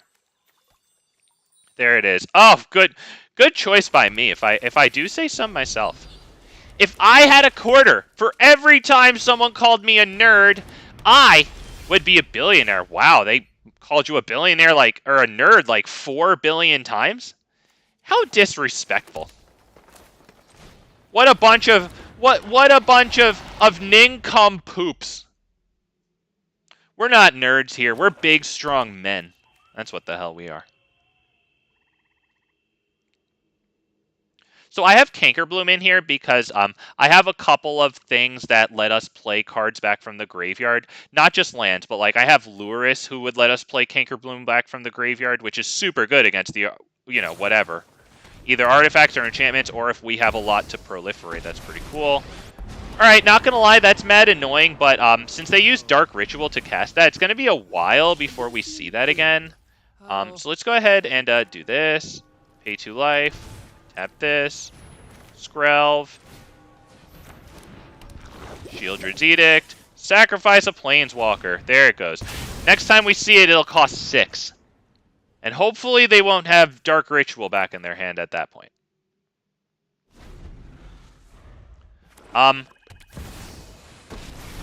Okay, that's annoying, but they'll probably make us sacrifice Skrelv. So, like, at least we get Crucible of Worlds down here, not gonna lie. And then we can probably drop Vraska to Liliana. So, Crucible of Worlds.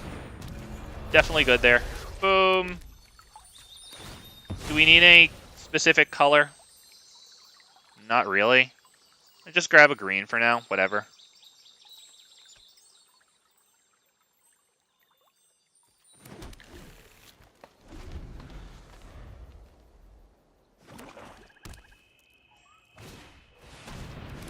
Oh, the Phyrexian Arena to counter Liliana's discarding. Yeah, that's good.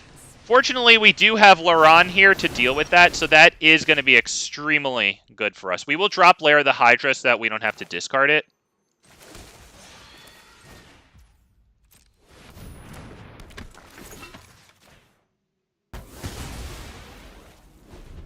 So that's a lot better for us with their Liliana there. Because what are they going to do? Are they going to make themselves discard with Liliana? I guess they can. Or, okay, they make us sacrifice Laron. Alright. A creature that wasn't even going to be able to attack past this. And once they flip it, a creature that dies to this.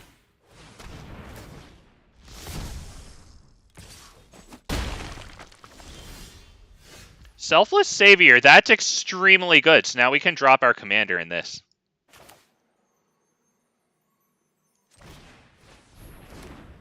Oh wait, no, I can't do that. Yeah, because I only have one source of white there. Okay, so when I used that for the forest, I guess I screwed up. I should have gotten something else. I didn't know that would happen. Whatever. Let's get a source of black. Can I please get the source of black? Thank you.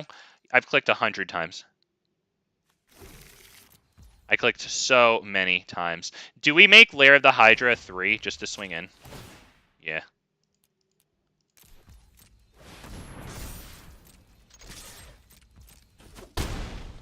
There we go. We get some damage in.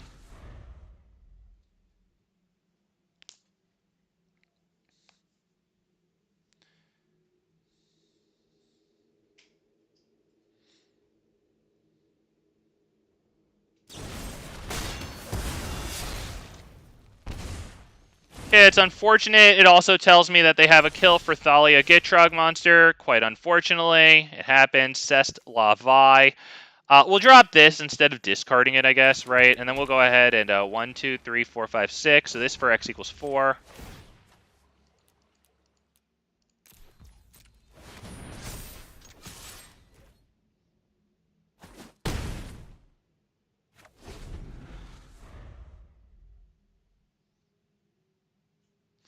Richard says, I was raised proper. You deserve the capital letter. I admire that, Mr. Dragon.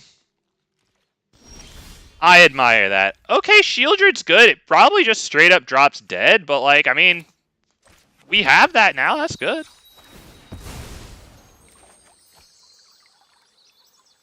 Do I play that now? Do I need to worry about discard? Do I just drop Thalia and the Gitrog Monster? Wait, I'm going to have 8, right? We can drop both of them. Right? Let's just make sure that we have double black for Sheoldred.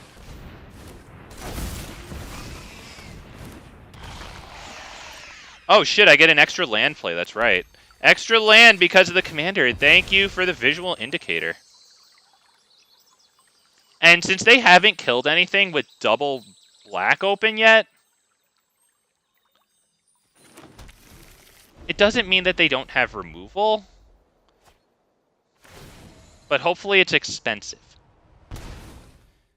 And if they actually took the life from Sheoldred there, maybe it's not instant speed? Wow. Wow, dude. Know what it was, man? Know what it was? It was that, and the fact that they used Dark Ritual for their Planeswalker. We didn't see it again this game, man. Oh, man, they flatlined that freaking 4. Damn. Woo! Because I'll bet something would have come along that maybe we would have wanted to Sheoldred's Edict, you know, if they hadn't gotten the Planeswalker out so fast like that. Damn, man. Damn, dude. That was all freaking Sheoldred's Edict. Not even gonna lie, man. Damn.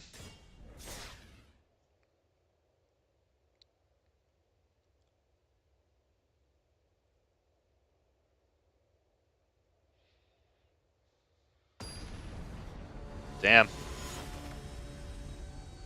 I can't believe he sacrificed his Liliana for Loron, but at the same time, since we didn't have any cards in our hand for him to discard, I guess what else was he really going to do? I don't know if we can keep this.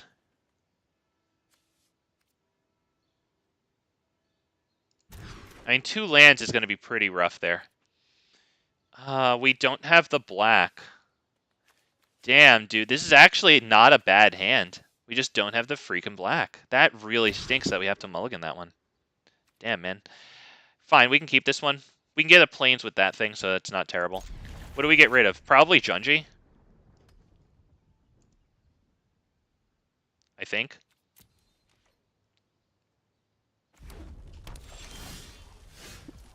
We don't really need to get Llanowar Elves down turn 1.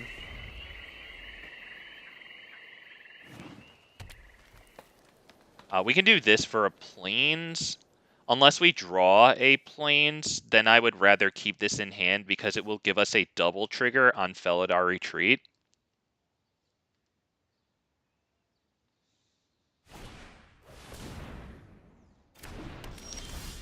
Okay, dude's already ramping. That's nice and annoying.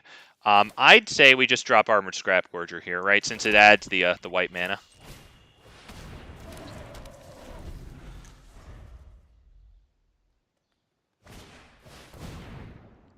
I'd like to hold this for a Felidar Retreat. I hope we can actually get that. Because it's going to be rough dealing with the Tali. That thing, I feel like this deck runs like all freaking ramp, but then somehow once a Tali comes out, like they do not hit the ramp. Wow. See ya, MTG Hillbilly, man. Thank you for stopping by. See ya. Is it Felidar Retreat here? It probably should be.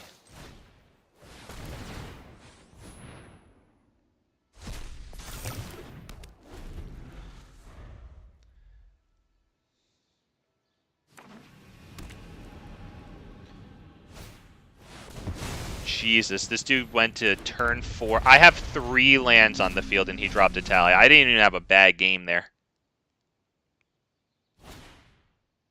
Okay, he got our ABZAN Pilgrim. Rhythm of the Wild's pretty good. It'll give his stuff haste that comes into play. But, I mean, for now, we're looking all right against that Atali. How exactly are we going to do this? I think we want to get this down and also do the Felidar Retreat thing. So let's do this. Let me get a bunch of Felidar Retreat stuff here. I think we'll just get a bunch of cat tokens, maybe, for now. Let's get the Source of White here.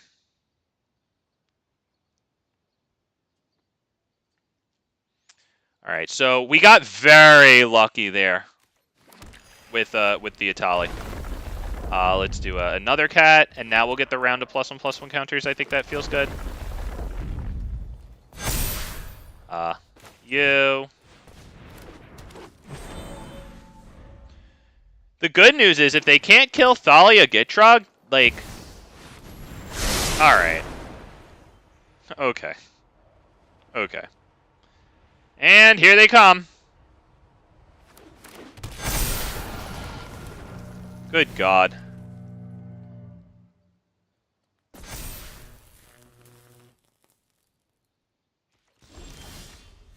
Good God, dude. I mean, that's pretty impressive there. This dude had a perfect freaking game. The Atali was a whiff, but that was a perfect game, my dude. Wow. Tireless Provisioner. Let's go ahead and drop this. The +1/+1 counters are probably good here. That feels pretty good. No, let's pay with the treasure here.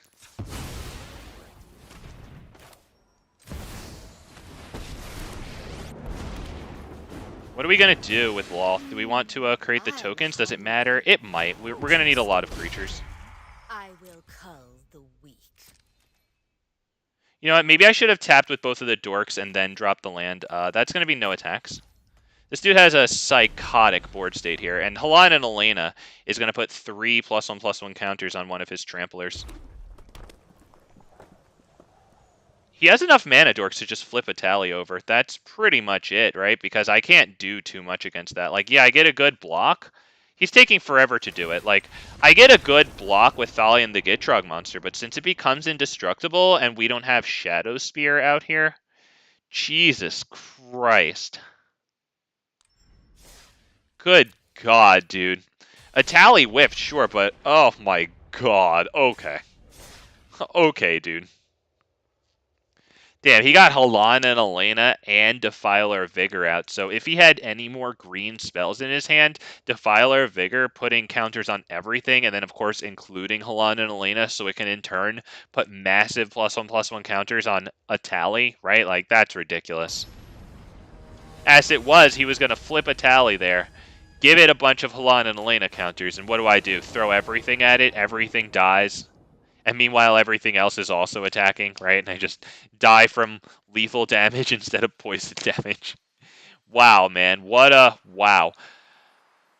I think we can probably try this one.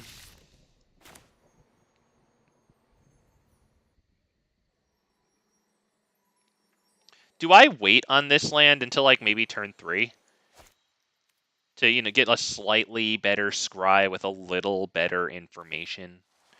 Right, because I can do... You know, I'm going to try that, because we could do this into a Cankerbloom, right? Because if I get a land...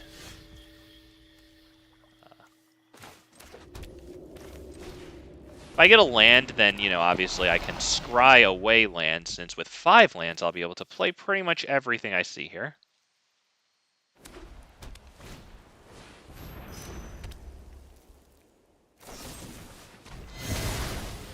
Yeah, okay. Fair enough. That'll be good on their commander when it hits the field. Okay, so we'll do this. If it's not a land, we can probably get... Yeah, that's very nice. I want to draw the land, though. I mean, I guess we can Binding of the Old Gods, and then Chapter 2, we'll get the freaking Triome. That's pretty good, okay. So they're just expecting us to drop our commander here, so why don't we Binding of the Old Gods on their Arcane Signet? That might get a counter out of them. Seemed pretty obvious that they were just waiting for us to drop our commander to kill it.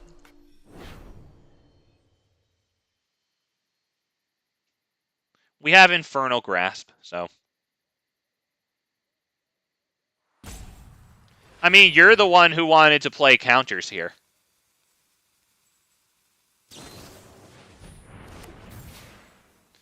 Alright, that's annoying, but there's a save that could have saved their commander gone.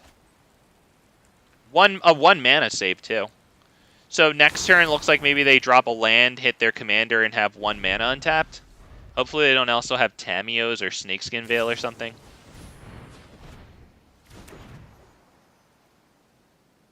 Is he digging? He's digging for lands. He doesn't have it.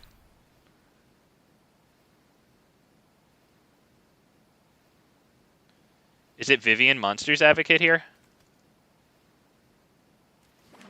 Or is it Tireless Tracker drop land?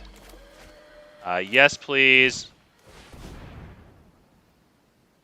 You know what? I should have manually done that, so that way I wouldn't have,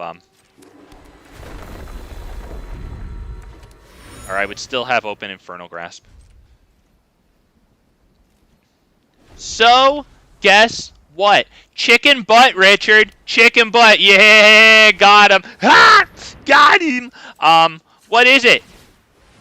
Out of all of the things I have to guess, out of all of the things, Richard, that's not fair. Okay, the land is good there, right? You get Scoot Swarm and our commander. That's pretty good, right? Let's make sure we have all the colors, right? Yes.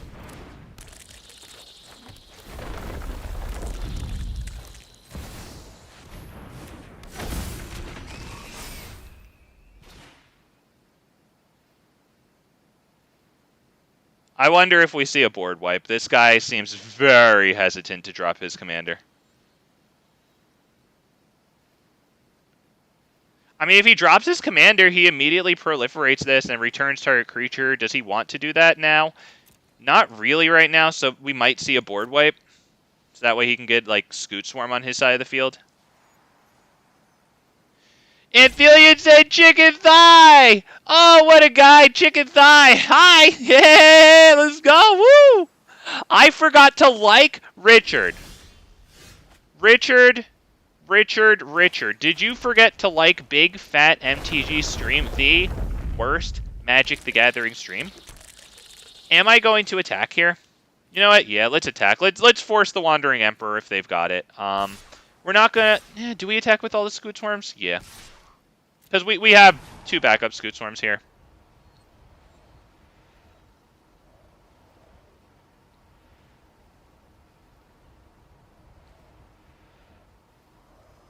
Let's go ahead and eat that one. I am filth and scum, the worst. Okay, yeah, we could have seen that one coming. At least we got a card out of Thalia. The kind who watches for an hour and a half and you didn't like, this guy must have... Okay, maybe he's gonna kill the rest of them? Okay. I mean, it's possible that that's a good play. He might know what the heck he's doing here. Okay. Do we drop, let's see, this.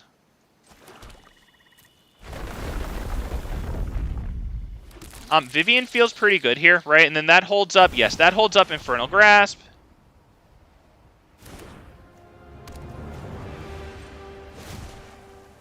That gets a reach counter.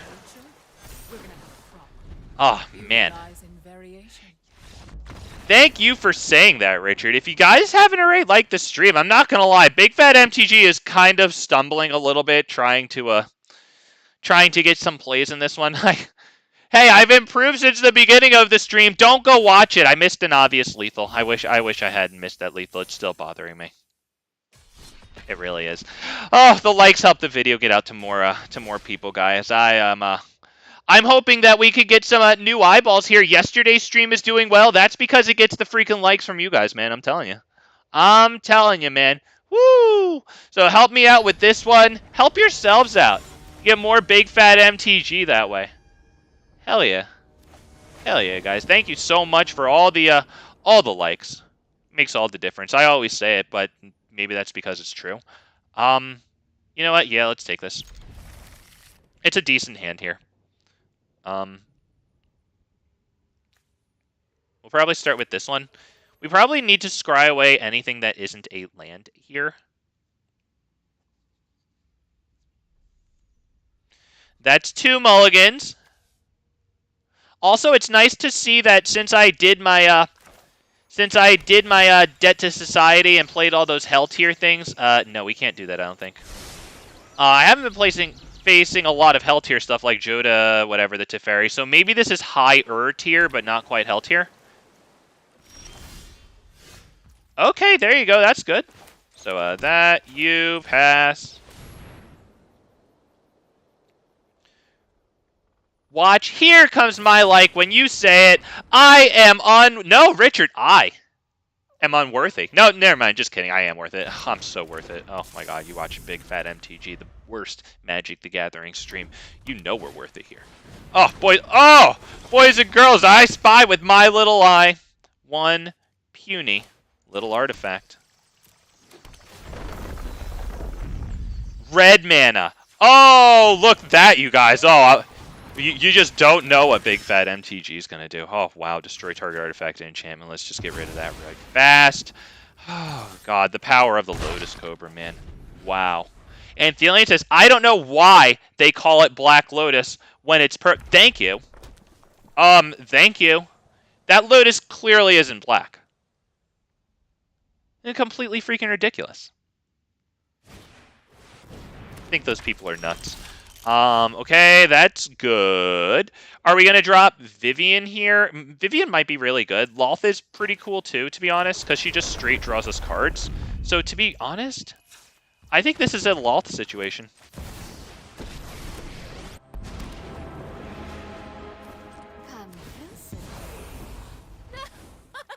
No attacks.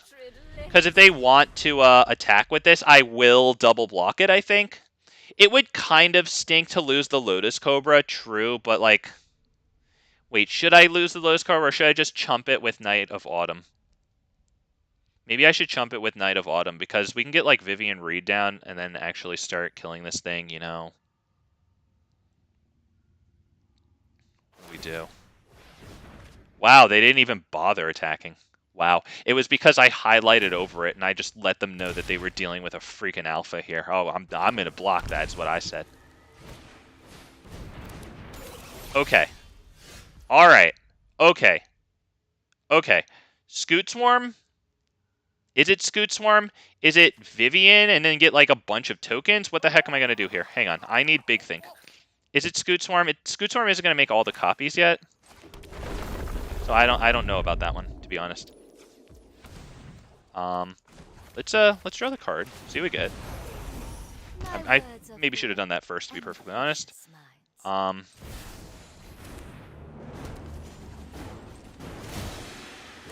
That one can get Vigilance, so that we can get more pressure on them. And that would be attack with only Lotus Cobra, I think. Because I want Knight of Autumn to chump. If they want to trade that, that's fine, yeah. So now when I chump block with this, if and when I chump block with this, I do not mind losing it. I would have minded losing Lotus Cobra. Freaking Galaxy Brain, boys and girls. Just kidding. I really screwed up earlier on in this stream. Not even going to lie. I really screwed up. Okay, that's good. That's mana neutral. That's pretty cool. They could drop their commander, but they don't have like a whole lot of tokens. They can use this to make Power Stone tokens, which is cool. This is the thing. At the beginning of combat on your turn, they create the 2/1 Phyrexian Mirror artifact. Blah, blah, blah, blah, blah, blah, blah. I know. Homework. Reading assignment, boys and girls. Then you may choose a token you control. If you do, each other token you control becomes a copy of that token. So they usually will choose the strongest token that they have. And then make all their tokens copies of that, of course. Like, they'll probably want a bunch of Power Stone tokens before they do that. Let's start with Lol. See what we get here. Can we get a creature off the top? No, we can't. We can get Scoot Swarm down and then go a little nuts with this. Do we do that? Probably.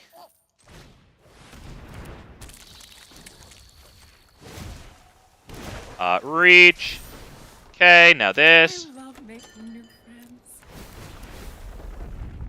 Okay, that. I guess green.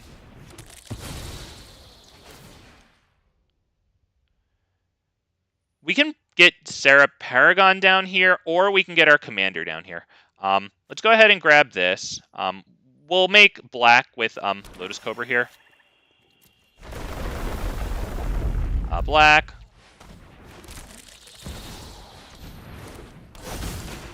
There you go. Doesn't matter. I can't even see that. That's on the edge of my freaking screen, dude. All right. Do we attack? Yeah, we'll attack that. Do we attack it even biglier? Yeah, let's attack it even biglier. Yeah, I'm good with that. Wait, shit, they just blocked the knight with the 1/3. Damn it, I'm retarded. All right, I'm trying, guys. That was bad. Not gonna lie, that was stupid. Whatever. Whatever, dude.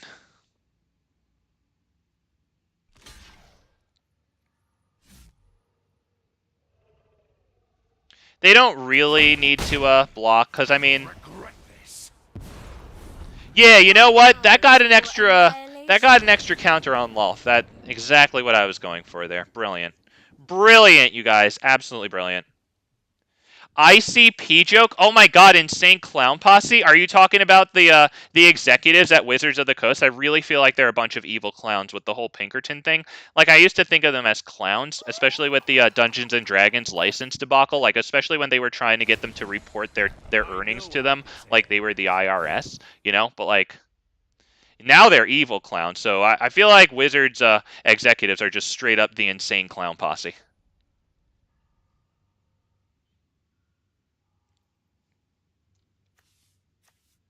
We have a Reacher here, which is pretty good. Ancient Green Warden doubles landfall effects. If a land entering the battlefield causes a triggered ability of a permanent you control to trigger, that ability triggers an additional time. So we can get this out, right, and get 2 landfalls out of it, which doubles to like 4 landfalls, right? And we have Scoot Swarm, so...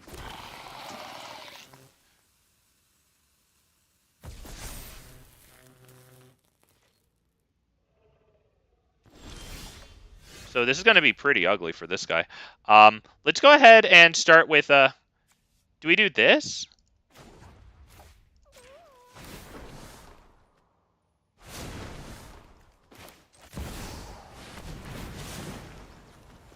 All right, what are we gonna get here? We have 5, or we can get a 5-coster or less, or yeah, okay. So is it it might be this, so we can get tons of stuff. Is it gonna be Loran so that we can just so that we could kill like Nah, it's not gonna be Loran. This guy might just straight concede to us sitting here. Ophiomancer isn't terrible. Courser isn't terrible. What's it gonna be, you guys? Is it going to be... It could even be Tireless Tracker, honestly. And then we can make all the treasure tokens in the world. Or Tireless Provisioner, sorry.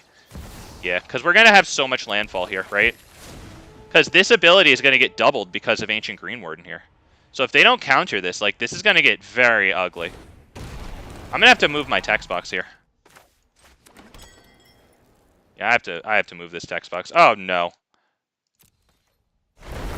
Alright, that went a little nuts. So, I might just lose the game here, to be honest.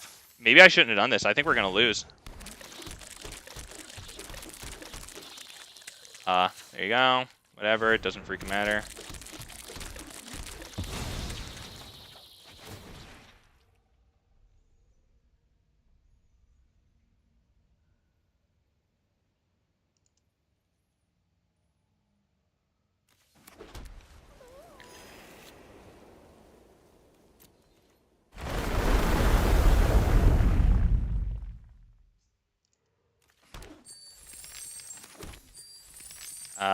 Let's get green here.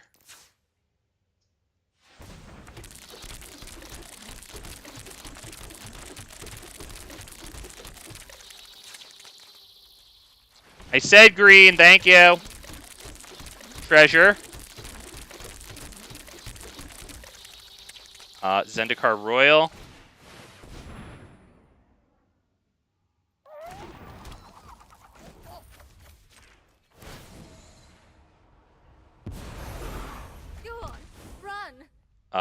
This.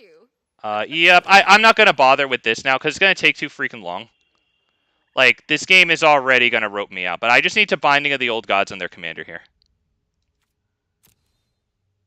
Good gravy. Oh, good, it's roping him. Good. Good.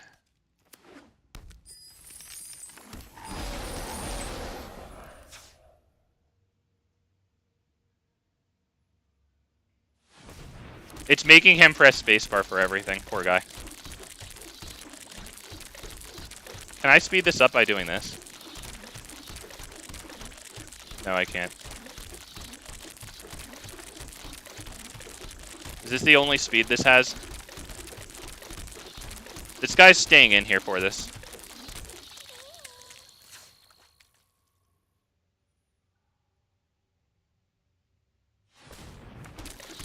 Good thing it's roping him and not me.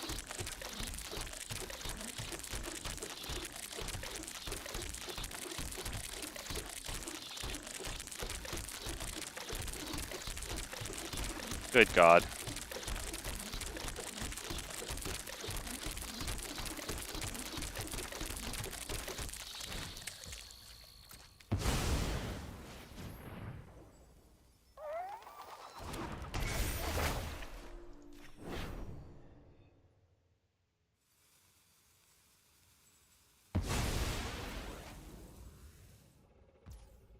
Okay.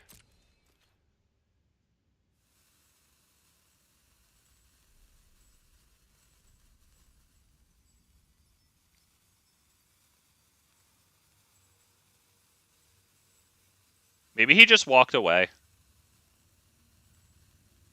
There he is. Actually, yeah, let's just keep... Yeah, let's do that. I think we're good here.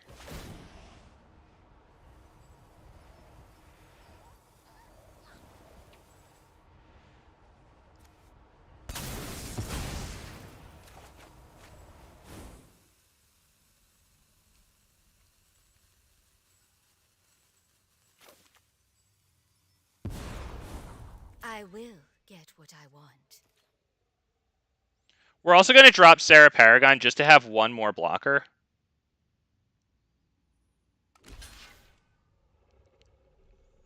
Okay, he blocks this one. Thanks for giving me an extra counter on my lol.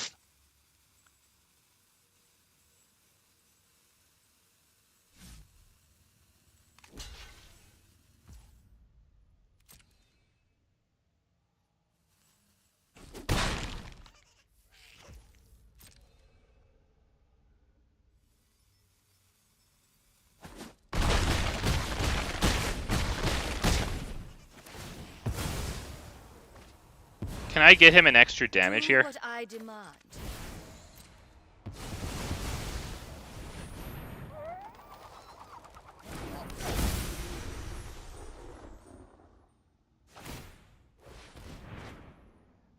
Alright, he's got to make a lot of treasure tokens here, but also drop his commander. They have a card that it costs like 6. I forget exactly what it is, but it like lets them draw a lot, or create, sorry, a lot of treasure tokens. Obviously, if they don't win here, I'm not going to sit here and drop lands. We're just going to straight attack. I mean, if he has like a damage-based burn spell, you know, like a board wipe, like Anger of the Gods or something, it'll wipe out the whole Scoot Swarm. Even if it's burned down the house, this does have 7 toughness, which is pretty darn nice. And even if it's burned down the house, Lolth could still survive. Vivien will get swept up in that one. Okay, I missed chat. Let me see. Sorry, there we go. Okay. Listen to Southwest Song by... Oh, I like it. I like Silent Clown Posse. Some of it, I do like some of their songs. Some of them I like a lot, though. Some of them, they don't do too much for me. But some of them are really nice. That was my Atlantis... okay. Hang on. We will block. We will sit here and block. I mean... I got freaking 207 Scoot Swarms. God bless this guy for sitting through all that. It looked like it was making him spacebar through that, too. I mean, we sat here and slowly created a an unnecessarily large stack of Scoot Swarms there. Hang on.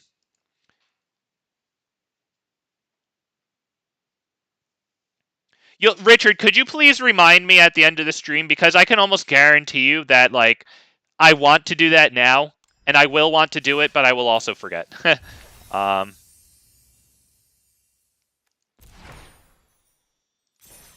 ain't stole cars for no reason, but had too many friends who did. Did you steal cars to fit in? It was at the Insane Clown Posse lyrics. I don't know, Richard. Is that you stealing cars? This is a Christian channel, Richard. So we're happy that you've come here and found Jesus. We're very happy. Although I would just assume that that's a lyric. Do we go first? I don't know if this is too good. I mean, at least we have Tireless Provisioner to get to Casualties of War, so maybe we can take this one.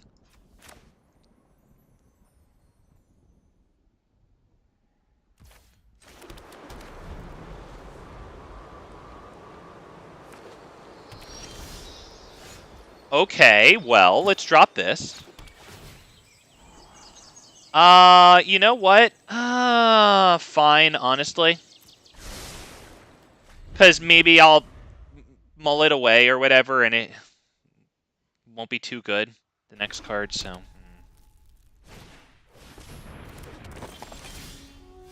Do we drop Lurrus here and then next turn hit this? I honestly think so. Because maybe we want to protect Tireless Provisioner a little more, and, yeah, it's not going to pay off this turn anyway.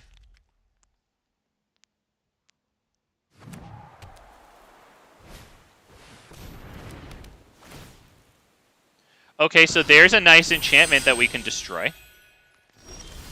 Okay, so Tireless Provisioner first. We attack. I don't see why we wouldn't, really.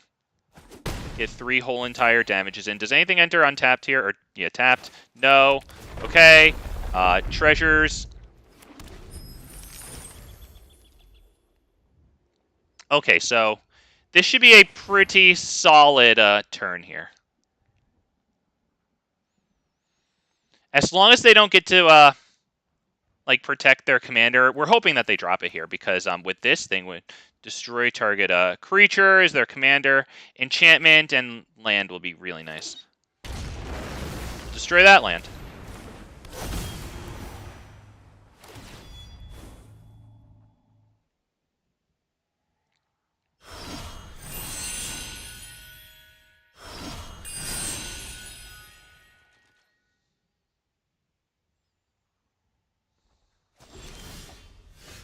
Okay, there's something. We do have double green and double black, right? Not whatever. It doesn't really matter. That. Destroy target. Do they have artifacts? No, only I have those treasures. Okay, so boom, boom, boom. Yes. So destroy a creature. Boom. Destroy an enchantment. Boom. And destroy a land.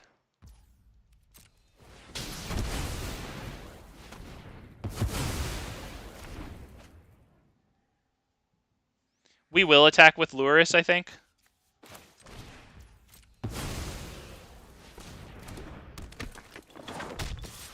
Because if they want to double block it, they lose a card advantage thing here and a shrine.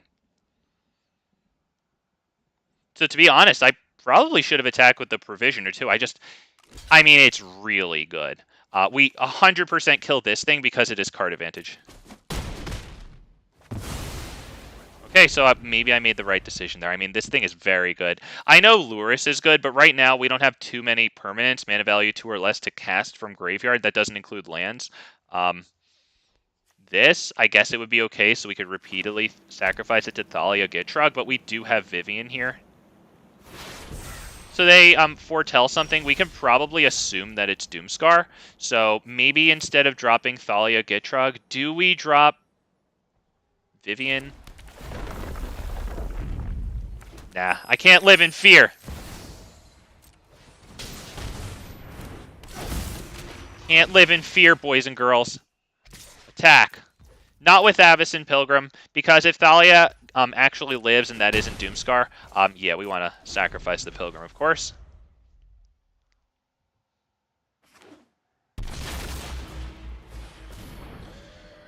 Annoying!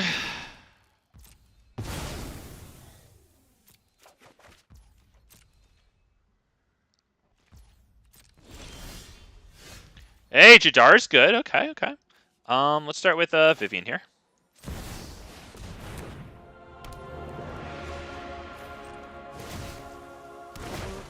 Vigilance feels good here. Okay, why don't we attack with this?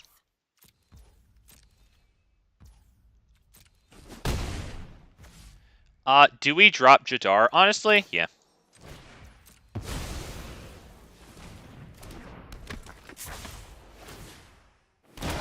Because it gets us another creature onto the field. Hopefully they just drop a land and then hit their commander here. We do have a lot of creatures. Jesus, that's really good.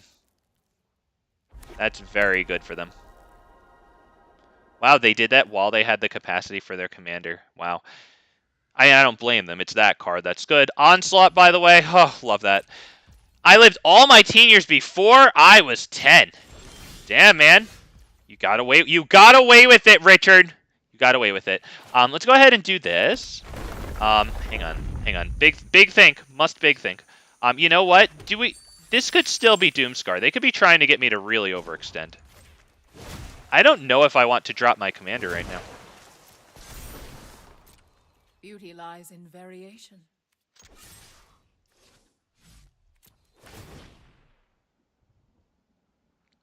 I am very worried about dropping my commander. Because if it dies in Doomscar, then the next time I cast it, it costs 8. Okay. Now we have to sit here while our creatures attack them incredibly slowly.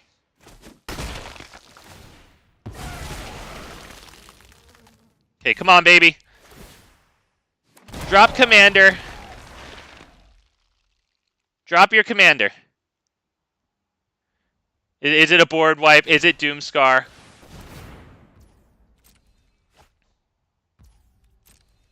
Discards a card for each shrine you control. Well, if I'm not going to be able to, at your end step,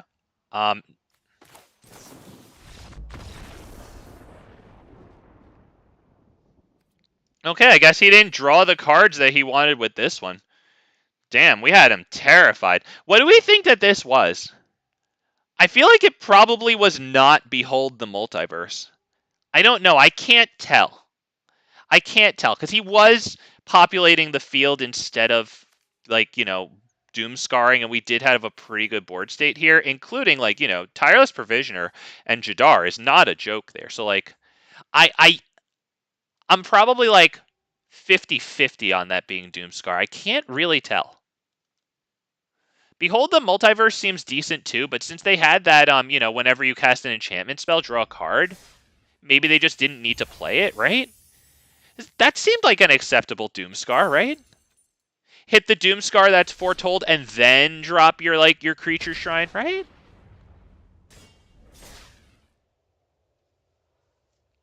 I wonder what that was. I'm sure there's probably other cards it could have been that I'm forgetting, because that's a 5-color commander. I don't know, though. He foretold it, and then he didn't play it in the next, like, 2 turns.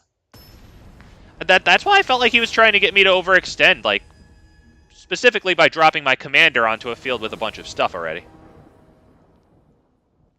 Elish Norn is going to mute our ETB effects, but we do have these, which is really nice. This is pretty good. I'm going to keep this hand.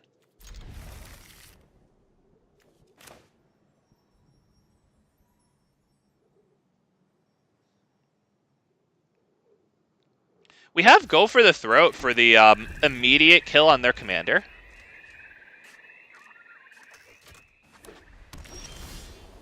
Okay. We'll go ahead and grab what here? White. There you go. That nice white land right fast. There you go. And Shadowspear. Okay.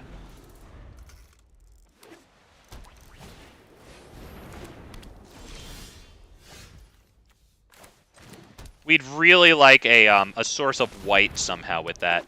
Maybe in a black-white duel. That would be the dream. Wow, the dream. It enters tapped anyway, so we could pay 2 life.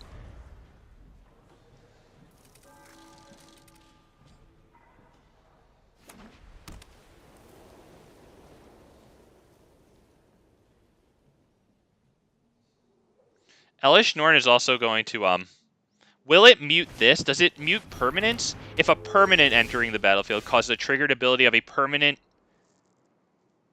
Okay, so Elish Norn would not mute the Nissa Vital Force thing, which is pretty awesome, actually.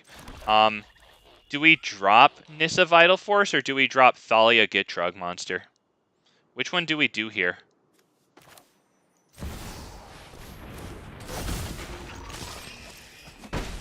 We'll see if I was right or wrong for that. I'm hoping they drop a land and then their commander.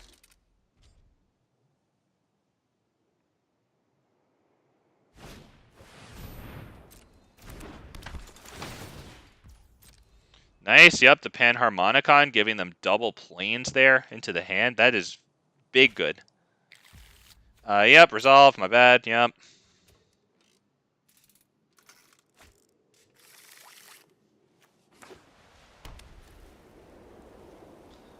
Well, looks like we're dead, but we do have some nice stuff in the hand here. Wow, okay. Gets double, gain 1 life, draw a card. That's beautiful. That is freaking beautiful. Okay. Okay, that's good. I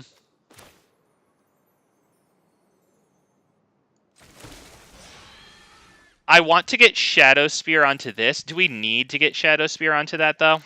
I don't know if we need to get Shadowspear onto that. I will protect the virtue of this world. Behold, nature's true power.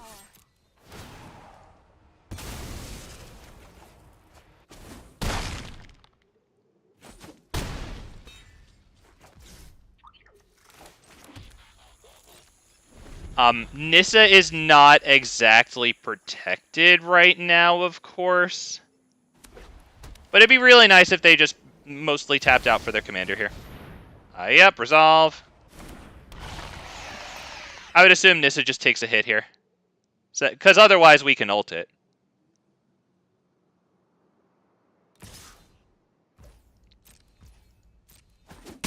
Yep, well played, yep. Loran, that's huge. We could blow up a Panharmonicon, but first we have to kill Elish Norn. So let's do that.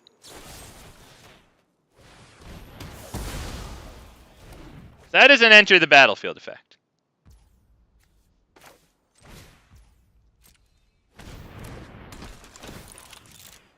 That's huge. That's bigly. Let's go ahead and do this. Same land. We're also going to do this. Equip to Thalia Gitrog Monster, because now it has Deathtouch and Trample, which is pretty cool.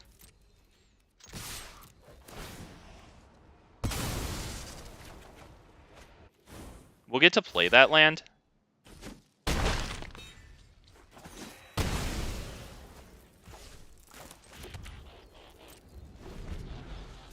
Let me tell you a story. As a 3-year-old in Villa Estella apartments in Phoenix, Arizona, my family all saw at my 3-year-old age I could swim. Hey, well, thank goodness, dude. Oh God, I hope. Oof, hope that didn't cause them a shock. And when I hear 3-year-old, they found out I could swim because she wandered into the pool. Jesus, man. The anxiety. Banishing Light. Annoying. Yeah, that's a good play. Thank goodness they didn't have Elish Norn and Panharmonicon for that, right? Good God. We could drop Sarah Paragon and then immediately get Loran down. And then... right? And then blast this, right?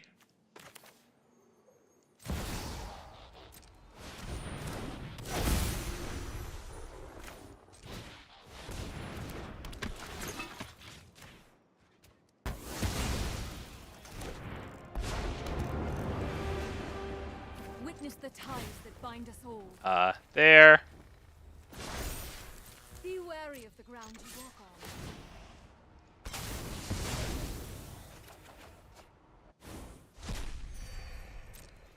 So we also have a backup way to get Loran back again with Nissa minusing here.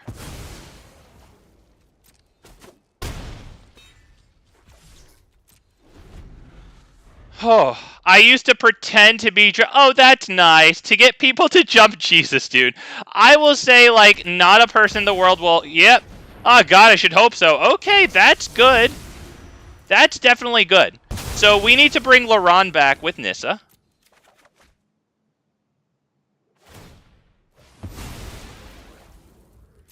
Right, Loran comes back, and we blow up Portal to Phyrexia before they can start bringing back... can they bring back any creatures or only theirs? Hang on. Return to... from a graveyard. Okay, yeah, that can't happen. We need to bring back... shit, wait, did Loran go away? Where the hell is... wait, did Loran get exiled? Ah, shit. Alright, this is bad, man. Whatever. View browser. Sarah Paragon, fine, honestly, because we can still do something here. We just have to drop Vraska. I guess I should have minused it. That was my bad. I thought Vraska or Loran was still here. Fortunately, we have the backup play there. Thank goodness gracious. And then we have a treasure, which we can't really do anything with, so...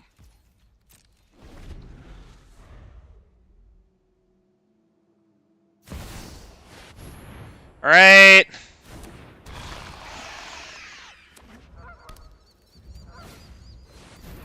How much did that cost him? That costed him 7 there. Next time it will cost him 9. But with this thing on the field, that's huge. That's really good for him. Do we have anything to do about that? Not really. Oh, shit, I have to... sorry, my bad.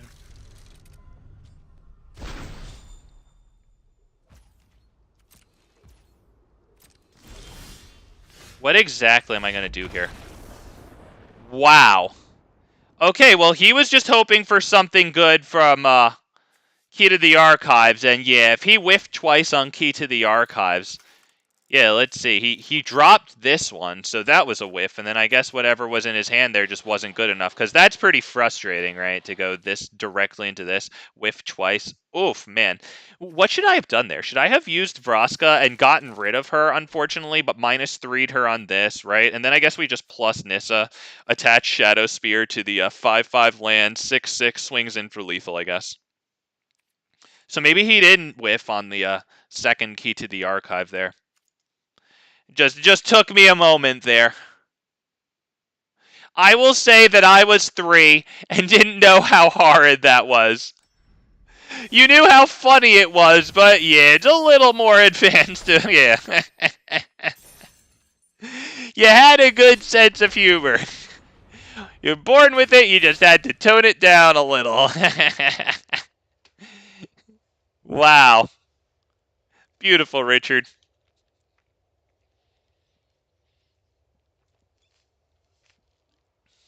Woo! Okay. I'm just happy that I played a reasonably sound game there. I'm not even gonna lie. I really screwed up at the beginning of this one. I wish I could move that game to the beginning of the stream so that way people wouldn't click off so quickly.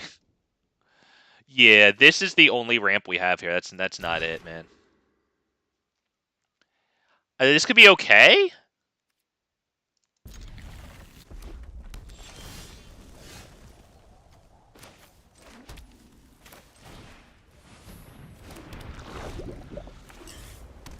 You know what? I shouldn't have done that. I should have done tapped land, and then now we could do Arcane Signet into Skrelv. Whatever. Let's just... do we want Signet now? Do we want Signet now? Yeah.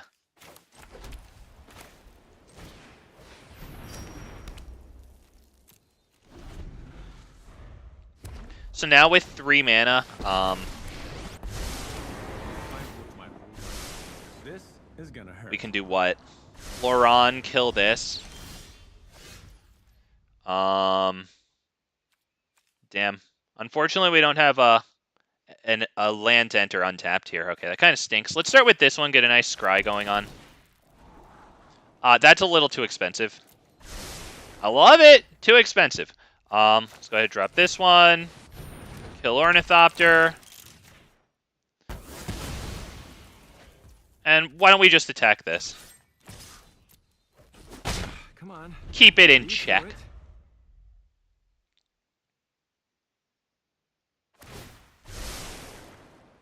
This experiment has shocking repercussions.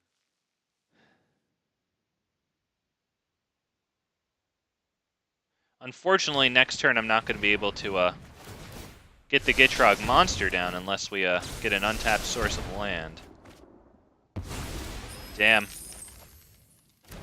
Damn. Nice. Great turn.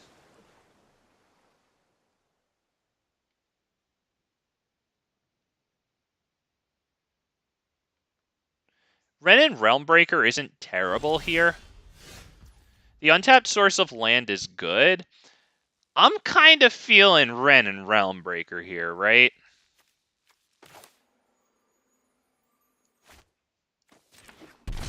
Let's see. So, green, yes. Green, and it doesn't really matter what the next one is. We might as well use this land. I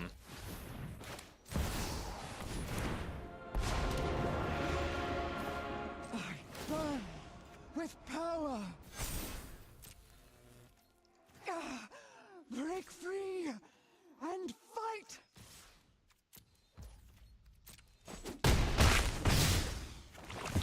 I'll be back. Just you wait.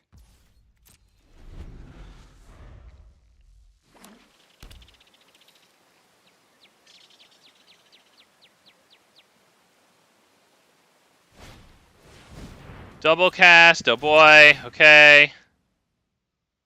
Well, if we lose our land here to a damage-based wipe, that'll be annoying, but at least we have this to enter untapped and maybe hit Gitrog Monster.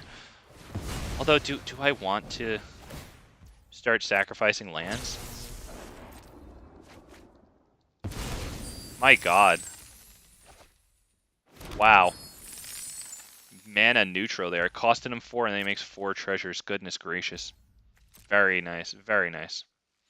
Matter of fact, so nice that he has to discard a little bit. Jesus, dude. Nice. This is an instant speed way to hit at his Planeswalker, so that's pretty cool. How exactly are we doing this one? Let's start by attacking, I think. Alright, so let's get this one. I think we could probably drop Cankerbloom. I don't know if I'm ready to start losing a lot of lands with Gitrog Monster. And if we drop Cankerbloom, then we can also use this in instant speed. I feel like the commander gets countered. I'd rather actually get something onto the field here.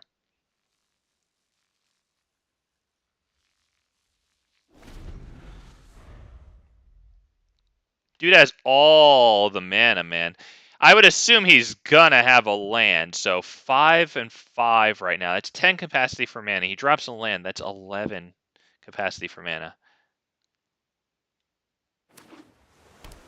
Wow. Goodness gracious, man.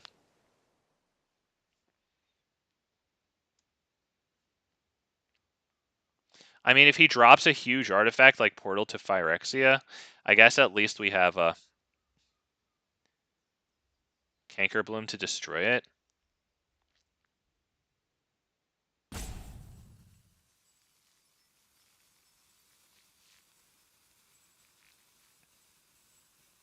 I mean, Renin Realmbreaker's ult is going to be nice, right? To be able to cast from the graveyard unlimited times per turn is going to be super nice. Especially if they, like, counter our commander, you know? We just don't bring it back to the command zone and cast it from grave. My god, what are you doing? Is this dude, like, going for the Emrakul play or something? You know, we might as well get the card at this point, because they have so many freaking cards, like, it doesn't make a difference for them. I think it makes more of a difference for me. Okay, yeah. Dude's got a discard. Good grief, Richard. You're giving everybody heart attacks out there, man. Okay, hang on one moment, please. Good gravy here. I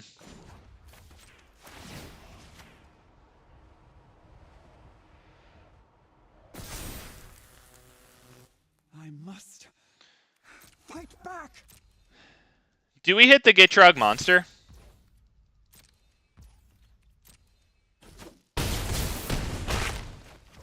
Is the Gitrog Monster overkill, though, or do we actually want it? Because it will draw us some cards. Felidar Retreat might not be terrible. Maybe we do want the Gitrog Monster. Let's them start countering, right?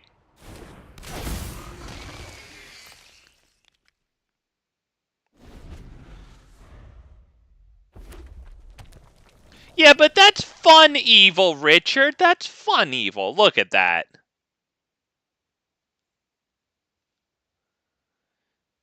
So if we get the opportunity this coming turn to ult Ren and Realmbreaker, we will do it. He has all of the... Well, he doesn't have all the mana. He has 7 mana, but it's still a lot. Where did the number of them go? Where did the number go? Better watch out. There's a storm. How am I supposed to know how many he has here? It looks like 4. I thought he had like 6. Yep, resolve all. Dude gets 2 extra turns, man. And what's that? Pass. Oh, since he did the cleave thing, he will not... At the beginning of that turn's end step, you lose the game. Yeah, of course, Yep. Creature plus supercharged energy equals... This is his first extra turn. He gets another one. Good gosh.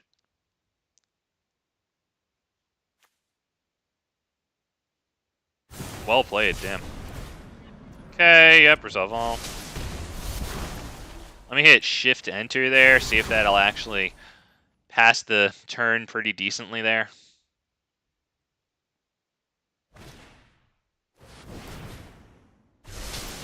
Okay, nice. It's helping there. I like it.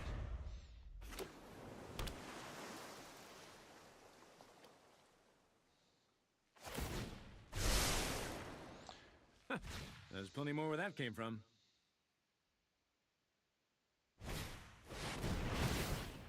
My gosh. I mean... Wow. That's 2 extra turns. We lose our progress on Ren and Realmbreaker. Well done. At this point, it seems like he might just keep taking like a lot of turns. We'll give him till the end of the next one. If we get back to our turn, though, what are we really going to do, right? I think we can probably just end the game here, to be honest. Like, because even when it does, if And when it does get back to our turn, like, we really do have, what, 4 lands right now, and then we'll drop the plains and have 5. Like, what are we going to do?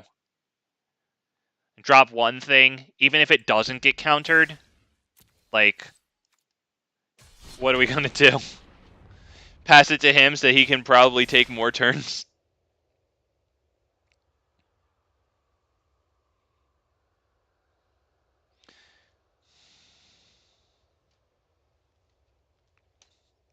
Damn, man. Damn, man. Nice. That was a, whew! That was a lot of turns. It was summer in Phoenix. I like, Jesus, at 100. Good God. So honestly, they dried off in 10. Okay, yeah. My sister is 15 years older than me and made sure I now know how many drugs. Oh, man, Richard. Richard. Oh, man. Look at that. Pure evil. Good God. That's terrible. That is terrible. Hang on, I gotta, like, do my headset here. It's beeping.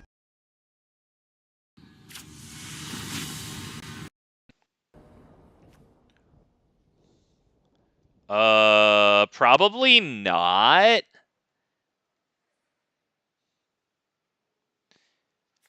It's not horrible, but, like, it's not good. This is the first time I've seen Odric all game. This guy's pretty cool because he lets us share combat keywords, right? So, like, if we had this in our commander out, then all of our creatures at the beginning of each combat would get, like, first strike Deathtouch, which is pretty cool. I still don't think we can take this one, though. Fine. What do I get rid of, you guys? What do I get rid of? Is it Dryad? Do I really need the Dryad?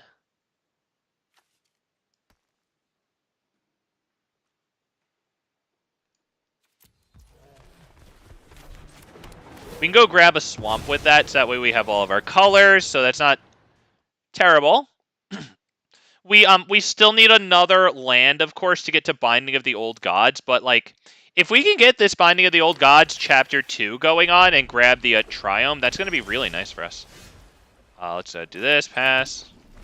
If they can play a Mana Rock here, they'll probably just... Oh, no, they won't drop their commander. Right, Croaks is the one that costs 2. Alright, well... Let's drop this one.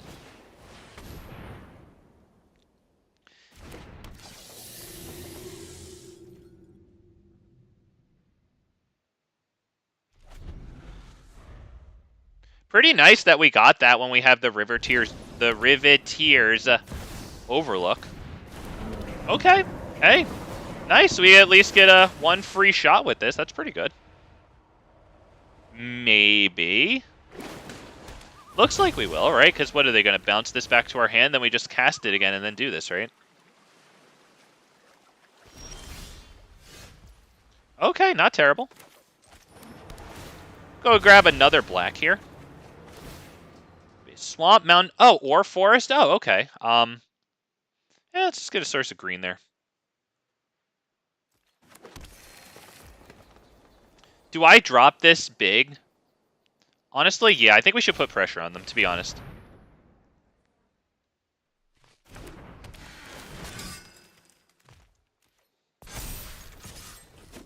I would have liked to use it to blow up an artifact, but I don't want to keep it in hand when I could drop it down as a 4/3 and, like, actually get a little bit of pressure on them. Especially since we do have these two things to kind of clear the way on their field a little bit here. So that is nice. Do I thin out the library, or do I do this? Thin out the library. Maybe we should press the advantage with this thing as much as possible. We can go grab at that that last swamp, which is pretty nice. Oh, we have 2, right? The snow-covered swamp. Okay, yep, that's good. Let's go ahead and attack.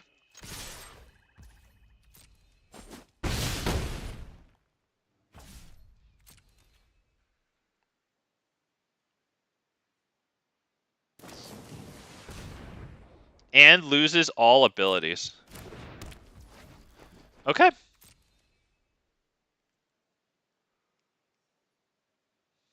I mean, there you go. Now I'm happy that we chose to do the thing from the graveyard, right? Because we have this as a reserve in our hand.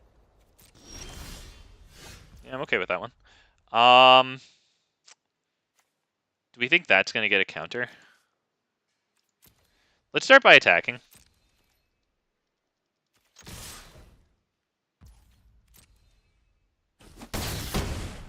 Do we want to just drop our commander and just get them to start countering things? I think so. Nope! Go ahead. Yeah, you got it. I know. I've played blue before. Go ahead. Oh, not good pick. Nice rewind. Oh, you're really good.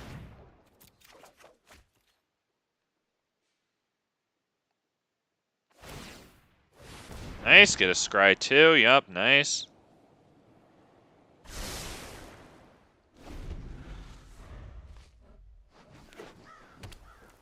They would scream at him, your child's trying. He just sits there laughing, going, no, nah. Jesus, man. That guy has a lot of cards in his hand. What are we going to do about this, boys and girls? 1, 2, 3. We have 7 capacity for mana. Do we drop? Vivien kind of feels okay. The Gitrog Monster kind of feels okay too, to be honest. Which one is it? Is it Vivien or the Gitrog Monster? It might be Vivien. Because it also gives us, like, go for the throat.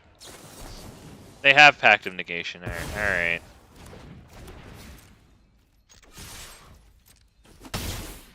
Alright, so I'm definitely happy that we dropped this thing down. I mean, there is nothing for this to do right now.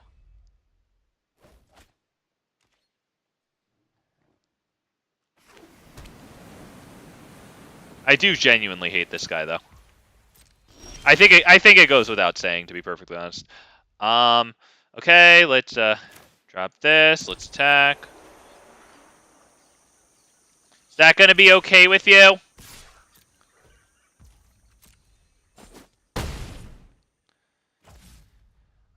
Is it Gitrog? Yeah, let's go Gitrog. Nope! Alright, loser. God, I hate this guy. Oh, nice. Yeah, you're really good at this game.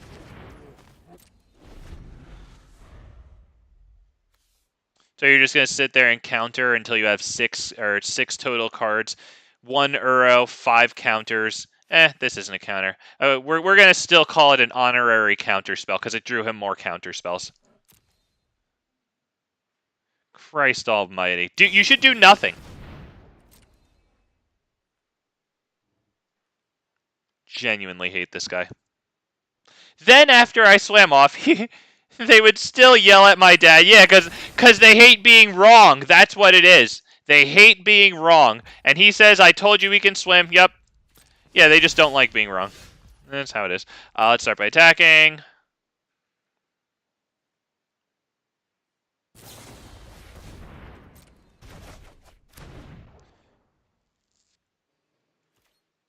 Okay, no attacks. We'll do this one. They'll let it resolve. We'll try Gitrog again. It'll be countered.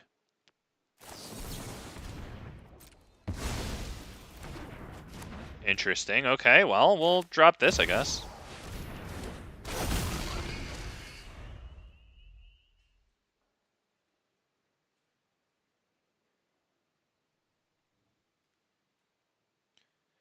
You should do nothing.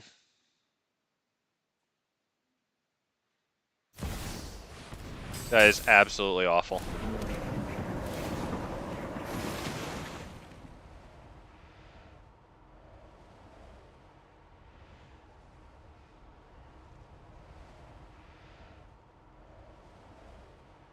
So we kind of have to hope that his counter for Go for the Throat is... Hang on. Okay, we have enough that we can actually sacrifice here, right? 1, 2, 3, 4, 5, 6, 7, 8. Okay, good. So this. Definitely want to draw that card. He can't even let that ability resolve. God, I hate this guy. What an awful, awful player. What an awful experience. Absolutely awful experience.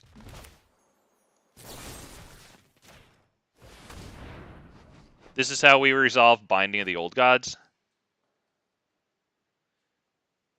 Is genuinely running a really cool creature with counterspell tribal. What a disgrace. Okay, yeah, that's pretty good. That's pretty good. Alright, yeah, there you go. Looks like we can, what? Binding of the Old Gods maybe on this? That might be the only play we have right now, to be perfectly honest. So let's drop this, I guess.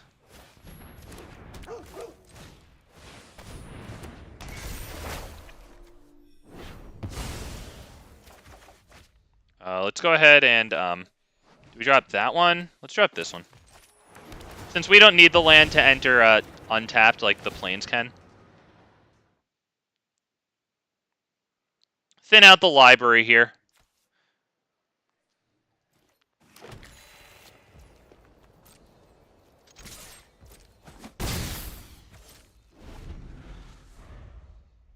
How many cards does he have? He has 6 cards. He can do Uro again.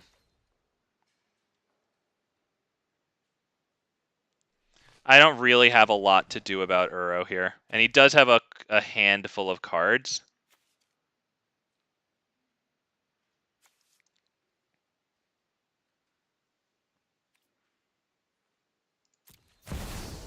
It would have been incredible if we had drawn Bojuka Bog, though. Not even gonna lie, Bojuka Bog to exile his graveyard would have been the most amazing thing. I think he probably has this. I mean, he's the guy with more cards in his hand. At this point, I'm kind of out of gas. Especially since he managed to get our Gitrog Monster. You know, it's too bad is I should have started with Binding of the Old Gods. I wanted it to resolve so bad, but if I had done Binding of the Old Gods and he responded with the fight, then I could have instant speed responded with Go for the Throat. It's too bad that the hindsight is so depressing there. You got to do nothing, dude. Or you can't do anything.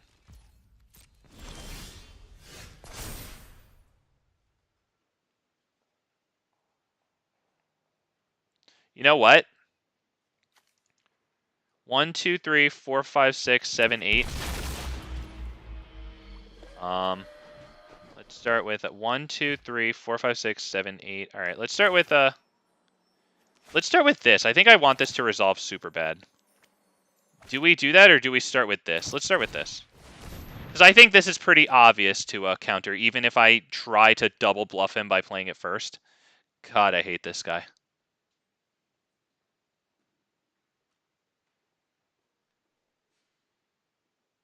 And even if he counters this, that doesn't even mean that he doesn't have another counter.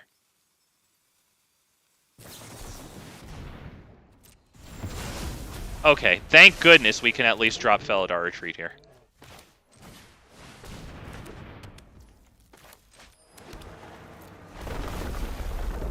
Let's do start going wide.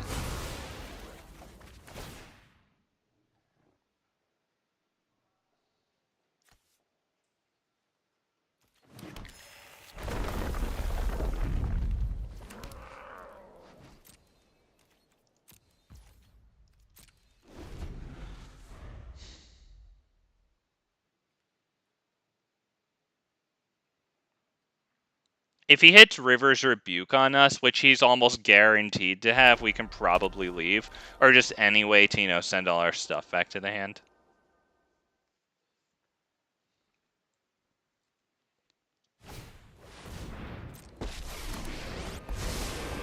If you wish to surrender now, I understand. Meditate and prepare.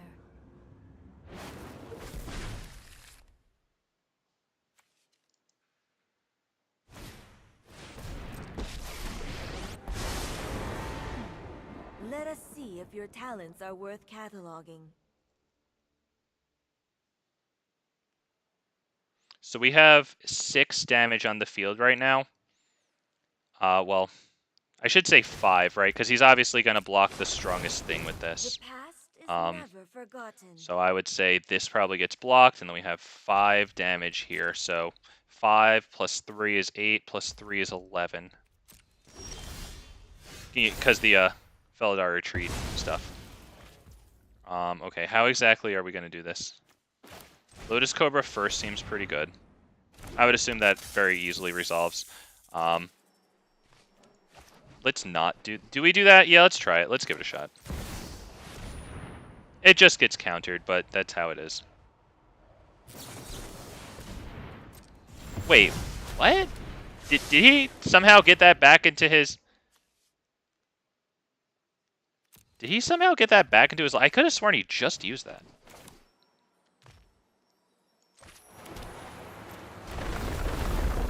What do we do here? Do we create more tokens and then next turn go after him? I think so, honestly. Because I can't win it this turn, right? So what's the point, really?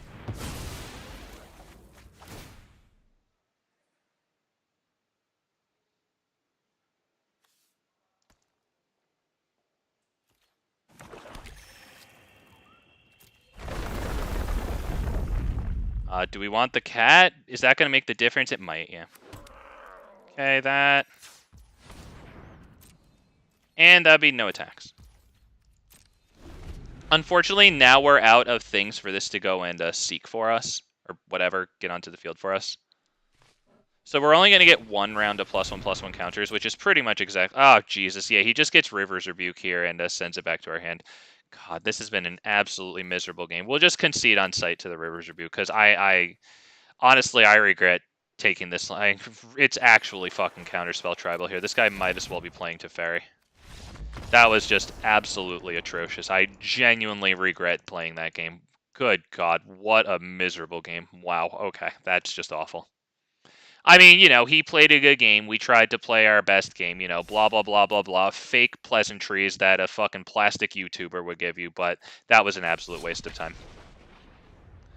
Good God. Like, is that interesting? Is that really interesting? Just some weird kid saying no, no, no, no, no a lot? Like, that's all I saw, dude. Like, what did he do? I was still at my starting life total, right? Did he even swing? I genuinely think he's one of those fucking freaks that, like, their win condition is you conceding. Like, those people, they don't just exist. Like, they thrive.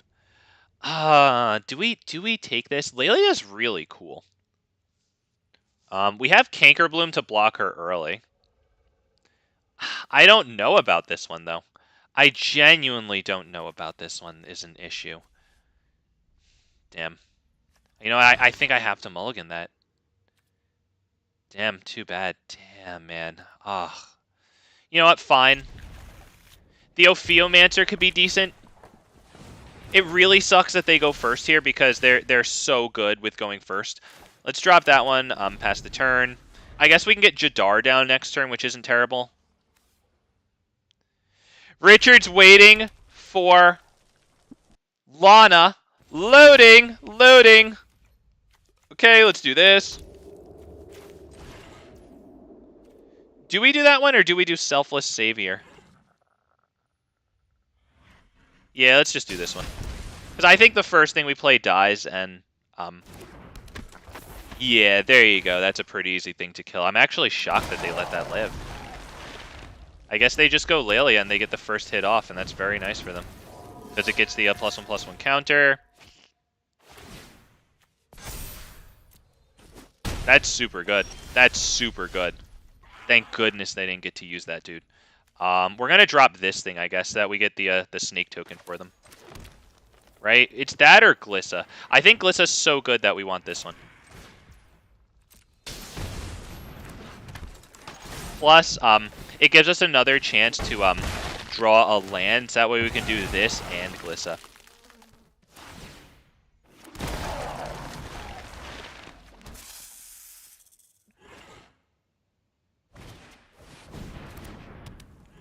That's definitely good. Thank God they didn't get Lightning Bolt there. Thank God they didn't get the freaking Lightning Bolt, dude. Okay. We did halt them. That's very, very bigly good. That sucks. Not gonna lie, that sucks. Let's just attack with this one.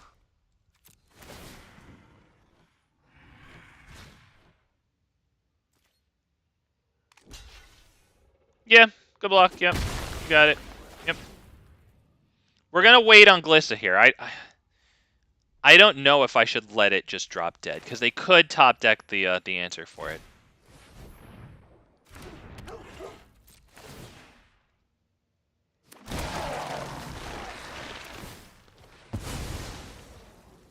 Because now they might want to kill this, but, you know, they also might want to kill this thing.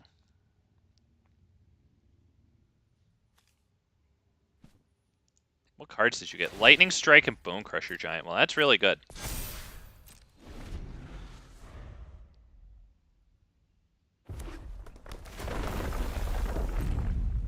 I will use the Selfless Savior to kill, or to protect, sorry, the Ophiomancer if I have to, because, I mean, those Deathtouch tokens are extremely, extremely good. He has this also, so honestly, let's just let him have it, because I don't want to lose the Selfless Savior too.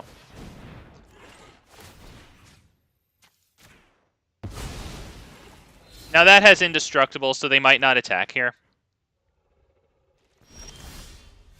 Good grief. Okay, well now we get that. That's good. It's a little too late, to be perfectly honest, but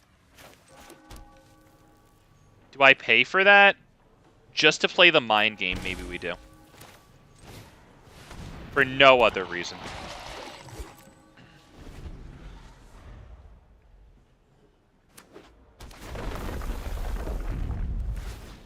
Goldspan's good. Now we can actually get some damage in. That's huge. That is freaking huge. I do not have anything to do to that one.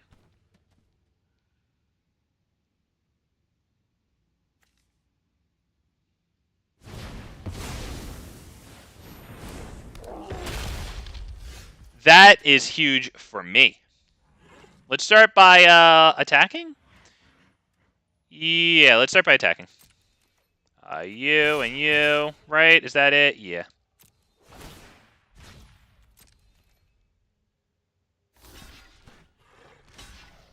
Okay, yeah, fair enough, fair enough. Yep. We have to kill Goldspan Dragon, because it's going to kill us if we don't.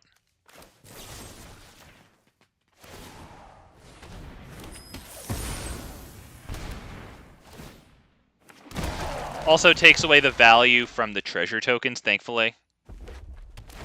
Still on really thin ice here. Not the greatest there, but if he blitzes it, I guess that's okay. Burn down the freaking house. Well, that's pretty much it. I don't see what we do with that one. We basically have to drop Thalia, Gitrog Monster, and then pray. That is extremely good. Very, very well done. This is a super cool commander. But yeah, at this point, like, yeah, he's just going to swing wide around us no matter what. So let's tell him good game, because it definitely was a good game.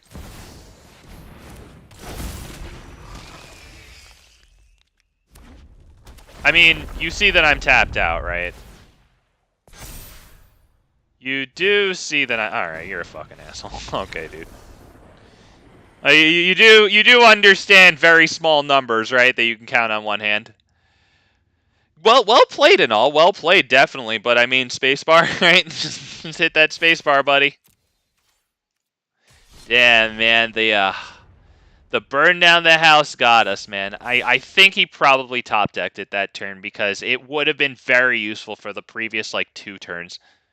Right, I think, or at least the last turn, because Lilia would have been able to survive at the previous turn, right? Wasn't it like 6-6 at some point that turn?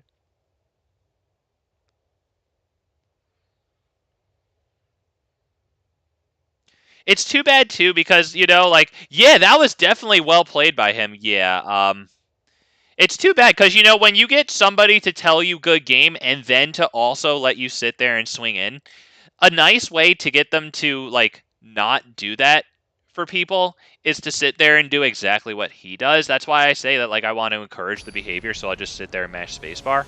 Because, like, yeah, I mean, we are tapped out. What am I going to do? You know, like, I mean, the guy's really running up the score and kind of discouraging, like, actually sportsmanship behavior there, you know? Not exactly a good look. Shoot. What do we do here? This is going to be good with our commander, but going second and having nothing until turn 4, I don't know if this counts. It's too bad, because I would have loved to have the Odric here, dude. You know what? We have all of our colors here. We get Felidar Retreat kind of quickly. Sarah Paragon too. Yeah, let's keep this. go for the throat for their commander is pretty cool here. Okay. And it's even possible that they drop a mana rock here, and then we can hit it with Loran. What's up, Kyle Scott? Nice to have you, man. Of course. I guess we just drop this one tapped, right? I mean, do I want to kill that thing? No. So do we attack? Yeah. If he wants to trade that, honestly, that's fine. Yep, go for it. We do have Sarah Paragon and double white. That needs to die.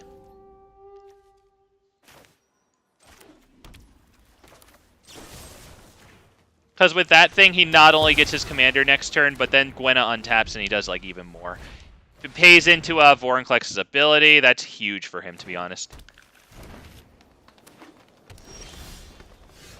Okay, we can drop this and then reveal this, so that looks pretty good here.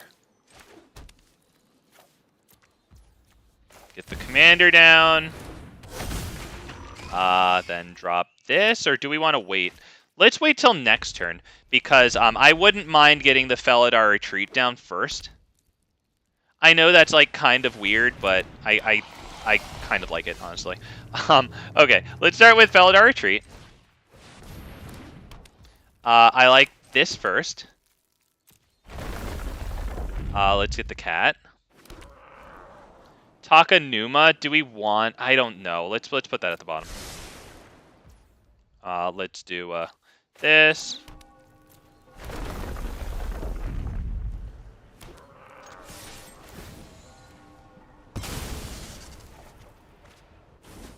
That's going to be good. It does kind of suck that they get to do a bunch of stuff here. Because they can pay life for this, and then get the counters, more Nykthos stuff there. Oh shit, Old Nullbone, okay. I do not have a way to kill that yet. That's going to be tough. We have 2 chances, though. Oh shit, right, because he makes all the treasures, shit. Well, if I had blocked, he would have still been able to do this anyway. That's huge. We need to kill Old Gnawbone. This guy's doing great. Damn, Old Gnawbone, freaking cool. And actually, I'm looking at all the cards he's playing. I have all these freaking cards. Jesus Christ. Wow. All right, well, we're going to have to really hope... let's see, do I have anything amazing in here? Not really. So let's start with what? With this, I guess. I guess the cat. Let's get this down. Do we get this down? Because we need to kill that stuff. Do I get this down for the extra card draw? Honestly, yeah, I think maybe I should. Yes. Jesus Christ. Okay. Let's get the cat token down. Alright, we're gonna get 2 draws out of this.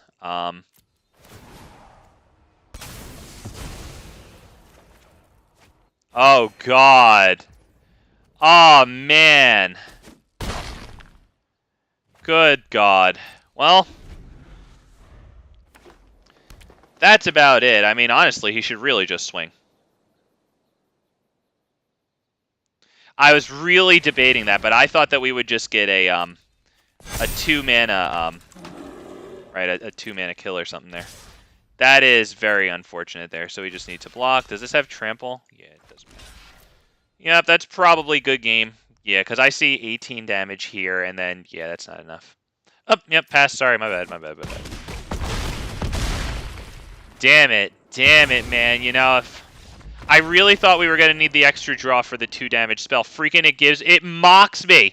It mocks me, man. Oh, Liliana. Oh, man. Damn it. Damn it, if I hadn't paid the 5 mana into that, I would have dropped this, and we would have had just, like, 1 land untapped. Oh, that feels bad.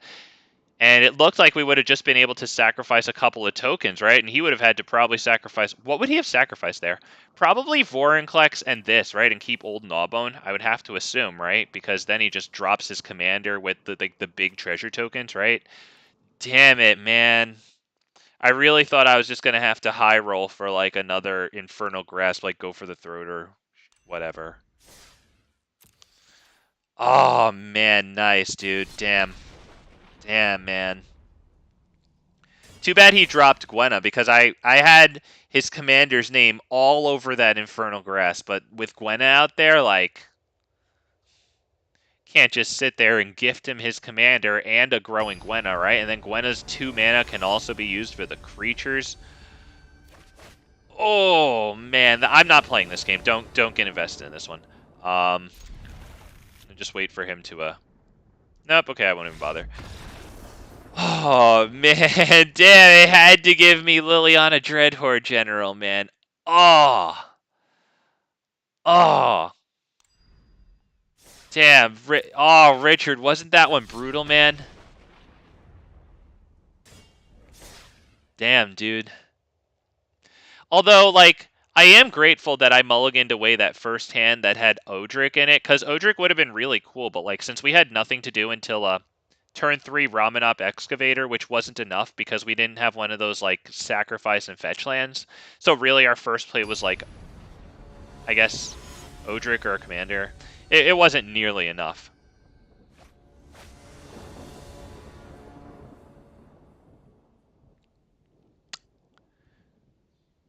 Alright, they go first.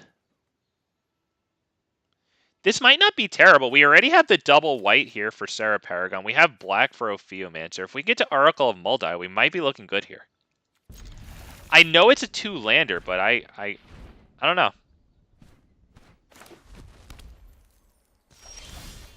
Oh, that is a huge pickup there. So now this will be our 3rd land, and therefore it will enter untapped. That'll bring us right into Oracle. That is huge. Wow, what a huge pickup there. That's bigly, man. Major bigly.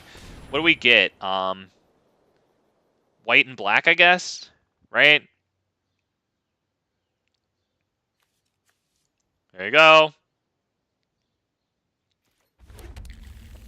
Not cosmetic style, by the way. When they had these all on sale, I think it was like 70% off. I didn't want to get every single one of them. Got my main colors. Richard says, MTG means nothing to me now. He's crying. Oh, no, Richard, I made you cry. Oh, that doesn't make me feel good, man. I'm so sorry that had to happen like that. That's ugly. He's ugly crying, too. He might be ugly crying. What do you have here? Oh, okay, that's offering you to exile. Yep, we'll definitely drop that one tapped right now with minimal penalty. That is phenomenal. They have a lot of dying going on. They exile it, because I have some things that let me cast it from the graveyard. Serra Paragon wouldn't work, but, you know, at least we got to play with it there. This is going to be good against them, because whenever their creatures die, blah, blah, blah, blah, blah, blah, blah. Yeah, it's pretty good. So let's go ahead and do this.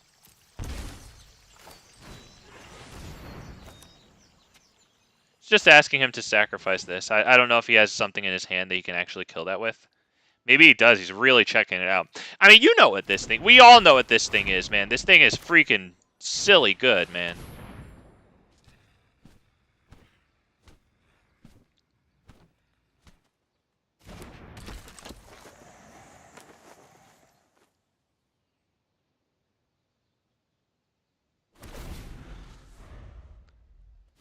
Okay, so the good news is, like, he wants his stuff to die, and we did get Morbid Opportunist on the field to draw cards off of that, so, like, he probably wants to kill the Morbid Opportunist.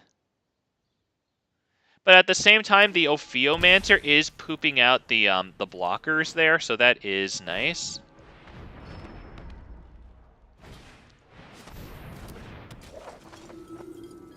Might not be able to attack here. Very well. How do we do this? Do we do Vivien and then drop this? Do we go Junji? Junji might not be terrible, to be honest, but I'm kind of feeling the Vivien here. Let's get Vivien down, man. He's just, you know, he's got that to deal with. Do we want this? It might not be terrible, honestly, because he's probably going to want to, like, board wipe and kill stuff. I think we're going to keep that, so let's not scry that away.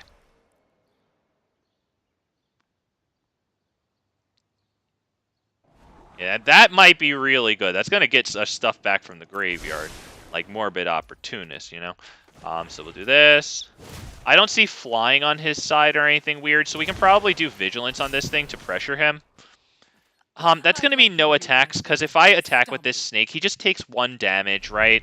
And then it kind of gives him a little bit of a better opportunity to get some attacks in, maybe. I just feel like it does infinitely more on defense.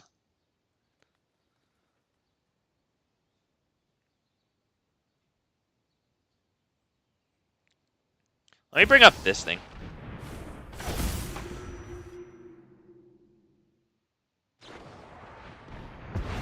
Okay, that's annoying, but that's D-Spark that could have killed our commander. Junji, which would have been annoying if it killed Junji, so...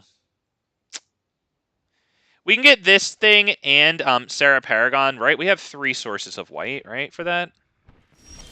Yeah, we got plenty of... We got, like, only white out here, man. Okay, so let's do this one. The lands look good there, right? Alright, yep, that one.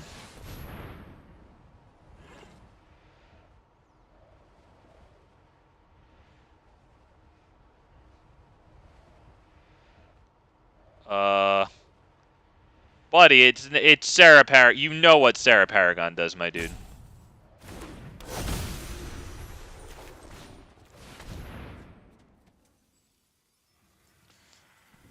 Honestly, you know what? Maybe I should have dropped Commander as well.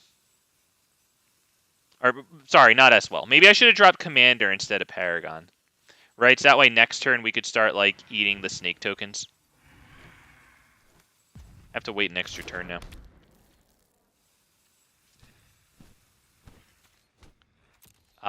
No attacks. Yeah, because this one just gets blocked by the, this guy.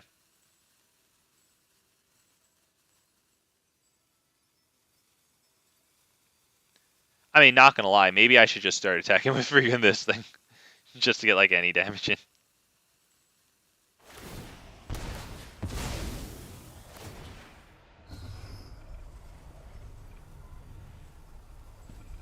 Yeah, we definitely want these cards. So we're matching them on this card here. That's good.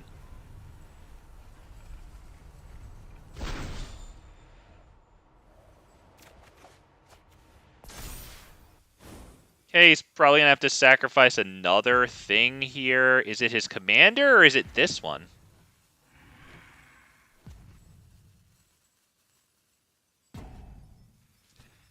Ophiomancer is also something that we can recast from the grave with Sarah Paragon. Well, so is Morbid Opportunist. They both got a mana cost of 3.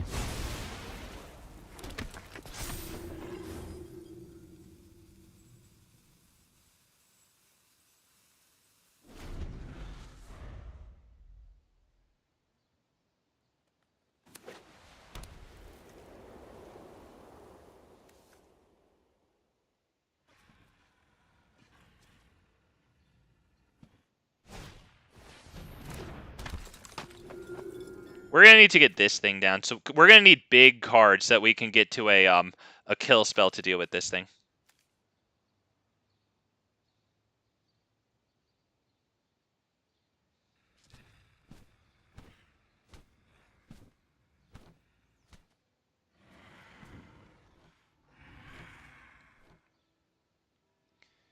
I think it might be more important than this thing. I really do. That sucks.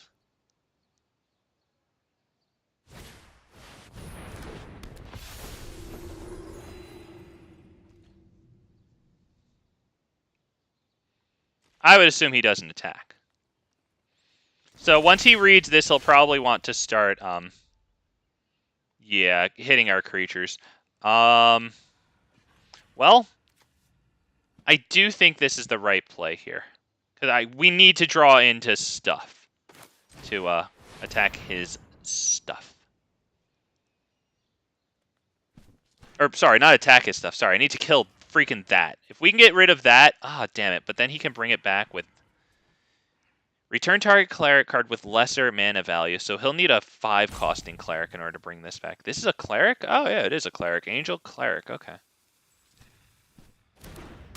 Okay, beautiful. That actually hits before he kills our stuff. That's huge. Do we want that one? It gives -1/-1 to something. That's not really worth it, to be honest. Let's put that away. Yep. Oh, we can't really do too much here. We might as well just pass the turn. We could get the 1 damage in with this, but I think that it forces them to deal with it with this thing while it's on defense. If I attack with it, they just take the 1 damage. It doesn't matter because they have this, right? And then they just, yeah, focus on other stuff there. Yep, resolve.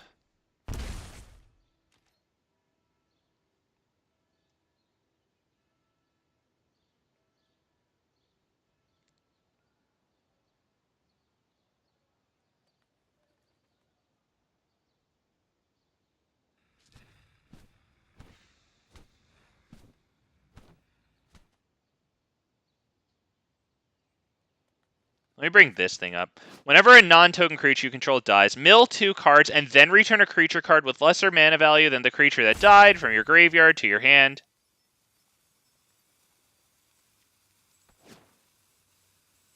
Hopefully it doesn't mill our kill spells, though.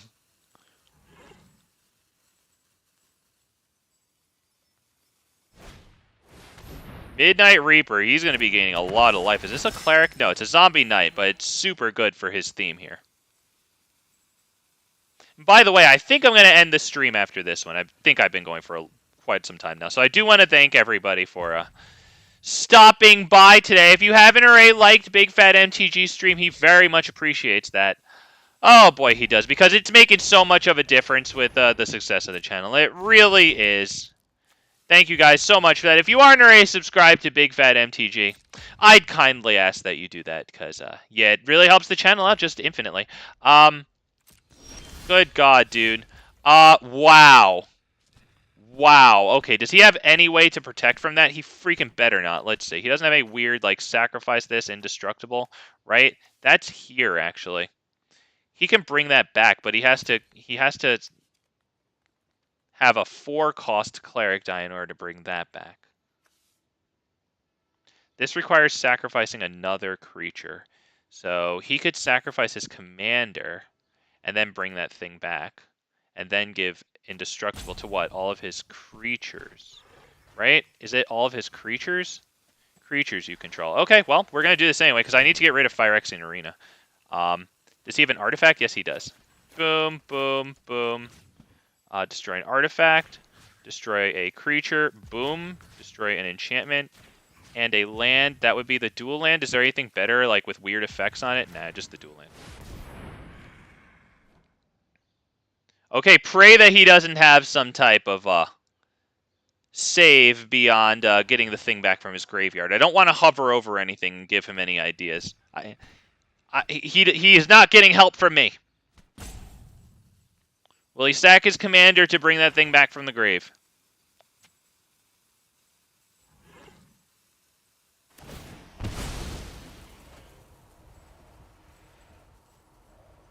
Yes, he will.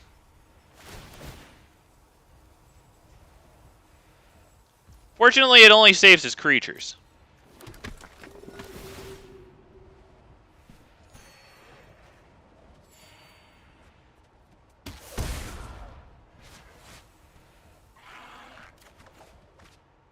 Sheoldred's Edict. That's not really going to do it. Might want to save that for a Planeswalker, honestly. Please don't have something that gives all your permanents like hexproof. If it does, we're screwed, because that might be one of the best things that we could have gotten there. Okay. Yeah, that's good, yeah.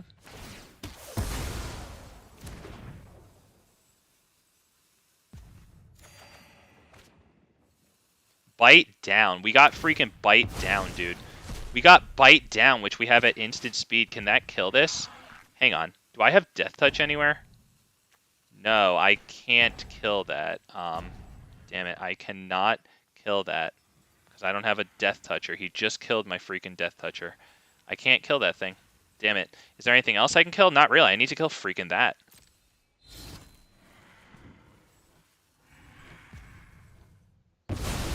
Damn it, deals damage equal to its power. That, damn it, that sucks, dude. That royally sucks.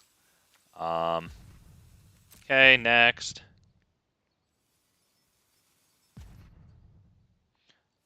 Do we attack? We might want to save the bite down for his commander, honestly. Nope, sorry. No attack. That was silly. My bad. Yeah, pass the turn.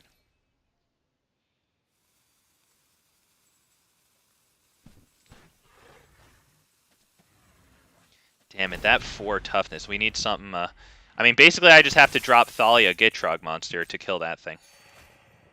Right? It's a fucking human! Damn it, this has protection from humans. I won't be able to bite down on that thing with Thalia. Damn it, dude. Jesus. We have a couple more oh shit, I have the Deathtouch here. I didn't even notice, right, because Ophiomancer made one there. We're gonna bite down right now. Shit, I just realized that. You know what, whatever. Because now, by doing it this way, we get an extra trigger out of Morbid Opportunist.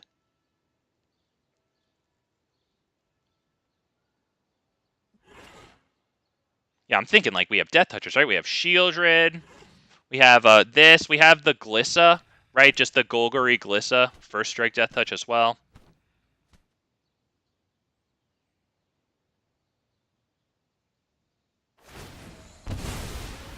Ah, shit, he just does that, right. Okay, yeah, then I kind of screwed up, but still, what's this got? Vraska won't kill it.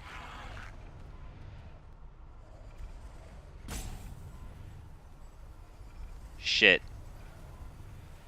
May have screwed up there. I may have needed to save that for Thalia.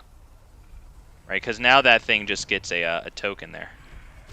Or a counter. I might have screwed that one up. Either way, you know, we still get a card. We're still, getting at him there. That thing dies, so, oh, that got exiled, so we don't get a card out of this.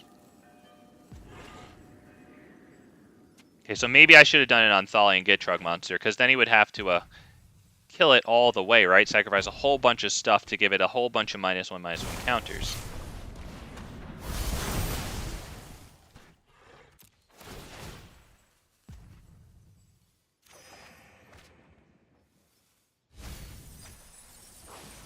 Okay. We'll take it.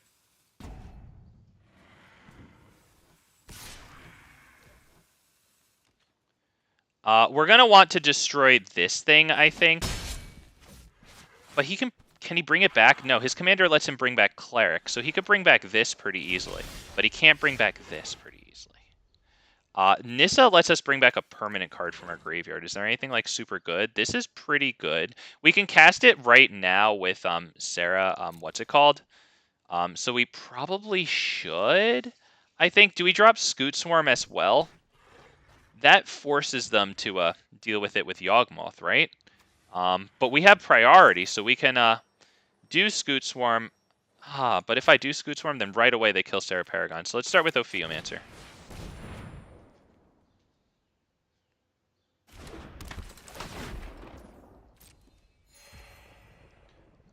Okay, what is this? 7 more life than your starting life total. So I need to get to 32 for that. Is it going to be Scoot Swarm and then land to start making Scoot Swarm copies, which isn't terrible? Is it going to be Vraska to kill this thing? Might be Vraska to kill this thing, right? Because that takes away from the cards he's getting. I think it's going to be Vraska kill that.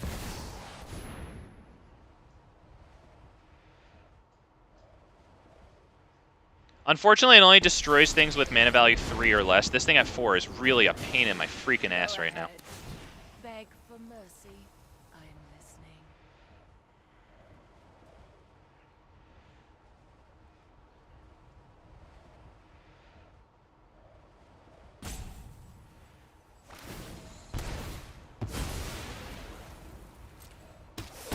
Okay, so he gets one last card out of it. Hopefully we don't see it again. Yep, that's why we did the Ophiomancer with Sarah Paragon, just right there.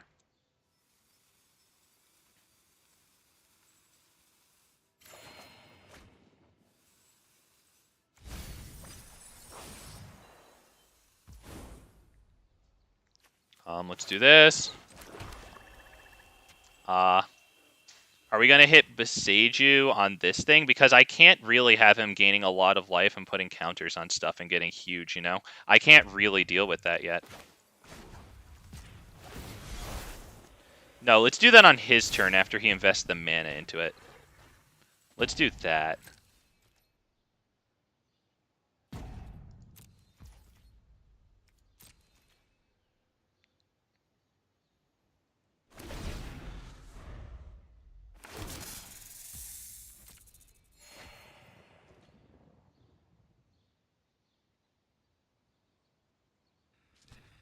Come on. Invest the mana. I'm going to look at his cleric class. See if we can get him to do it.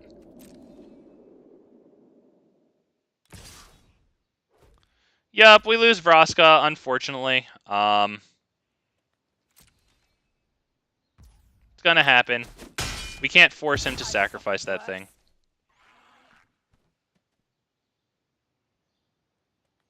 Come on. Dump mana into this. Dump 4 mana into this. Oh, Jesus. We're gonna need to kill that one now. This really sucks. We need to kill that thing now. I mean, I can at least deal with this token for now, right? Because we do have Sheoldred's Edict.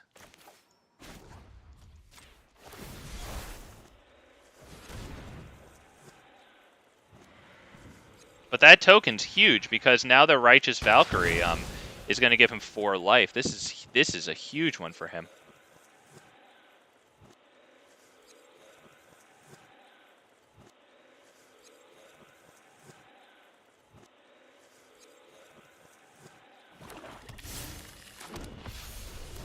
I would assume he calls our commander here.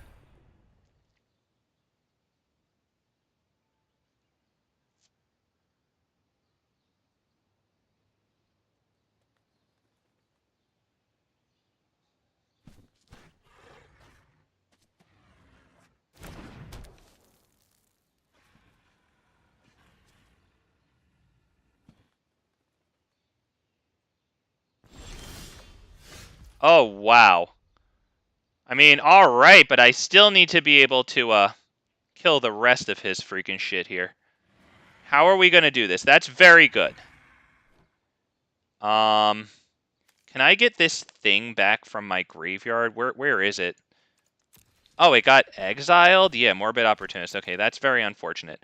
Alright, so we probably start with Sheoldred's Edict, right? He has to destroy the token, right? Sacrifice a creature token.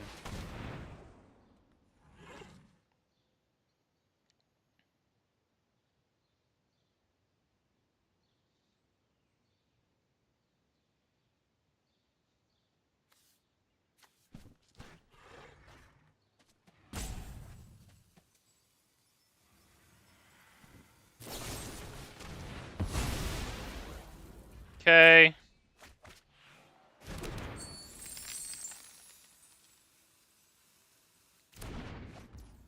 I think we need to kill this thing. Do we do Swords to Plowshares? Just straight up right now, Swords to Plowshares on it? I think we probably need to. It's just done too much damage at this point. I don't think I can even get rid of this thing. It would be nice to get rid of the +2/+2 bonus, but this thing's just killing me. It's done way too much at this point, to be perfectly honest. Do we get Junji into the air? Do we get Junji into the air? It might be the best thing to get Junji into the air. We could drop Thalia and the Gitrog Monster, but I honestly just screwed up my my mouse there. But I'm honestly fine with Junji too. It's a good play. At this point, this too. Might as well. No attacks. We can attack with this one.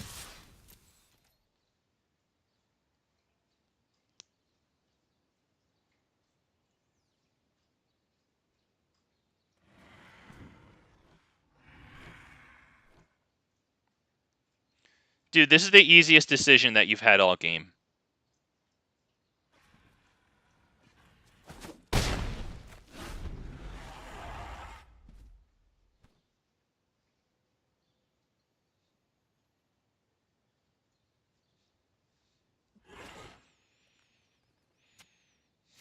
Oh boy, alright. What's the cards in library looking at? Okay, we have 69, he has 70, okay.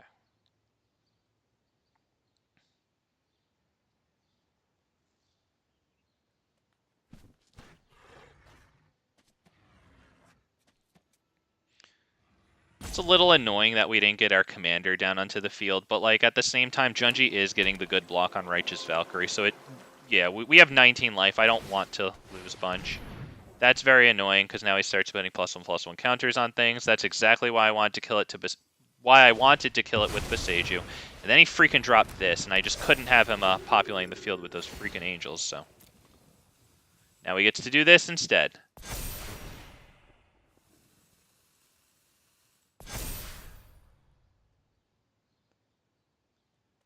We will block the Righteous Valkyrie with Junji.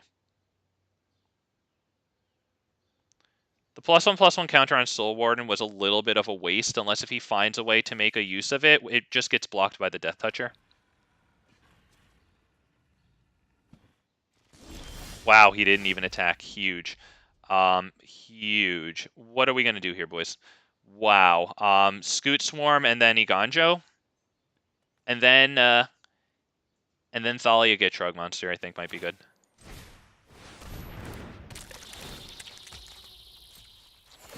He's going to gain loads of life with that, actually. I have to be very careful about that. Now that I think about it, that's actually pretty screwed up that he gets to do that. That's actually pretty nuts. I think it's still Thalia Gitrog Monster.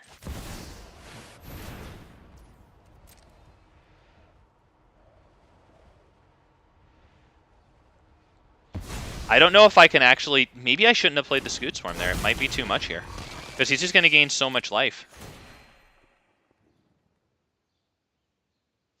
Right? He's going to put tons of tokens on there. I think that broke the game open there. That's very unfortunate, right? Do I do Iganjo? I might want to wait until the Scoot Swarm gets killed to do Iganjo, to be honest. So let's no attack and pass turn.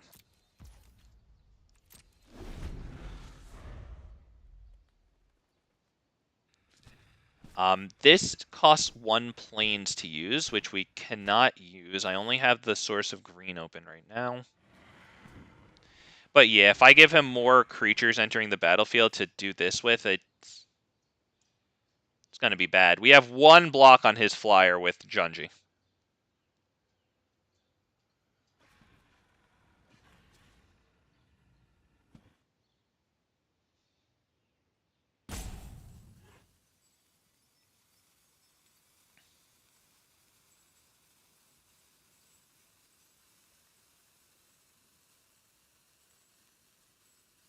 This is definitely not good.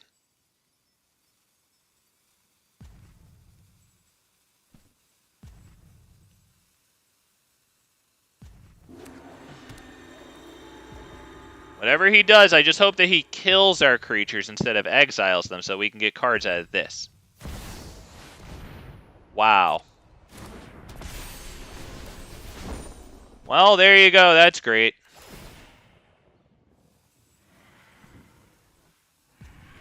You have at least 15 more life than your starting life total. Each player attack this turn loses the game. Well, that's pretty much it, because all he has to do is attack with that next turn. So that's pretty much it, unless I can kill that. He might as well not even attack here, just to not let us draw a card.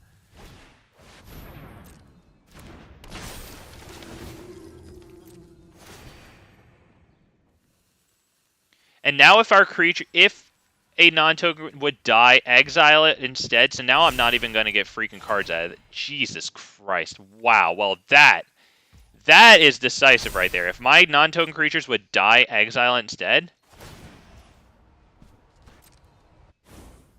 Good God.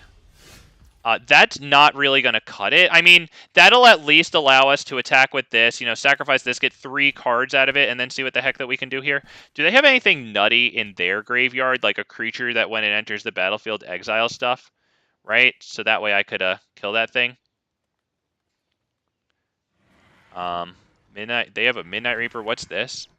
I don't know about that. Tap target permanent you don't control. That's not really enough. That's not really enough, I don't think. I'm looking at, do I have anything to resurrect with Junji, is what I'm looking at here. The Serra Paragon isn't really going to do it. Yeah, the Serra Paragon isn't going to do it. Okay, so we basically have to do this. Wait, but if our stuff would die, then we freaking exile it instead. Ooh, that really sucks, to be perfectly honest. Is there a permanent that I can bring back with Nissa? The Bajuka Bog isn't gonna really. It'd be funny to do that, but the Bajuka Bog isn't really gonna do it. Unfortunately, I think that's pretty much it. It's because of freaking this thing. It's gonna exile our stuff, so there's nothing to do here. So we could attack with this, and nothing's really gonna happen because we kill this, and it doesn't even die. So we get that card, which is not enough. Yep, there you go. That's pretty much it. Damn it, this thing. That's too bad because when we had sacrificed that, we would have gotten a card out of this if it died, and a card out of this if it died. So we would have been able to, yeah, at least get 2 more chances to kill this thing.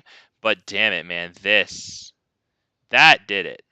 Damn, man, that's good. This has double strike, so I can't even do any Ganjo play with a Junji there.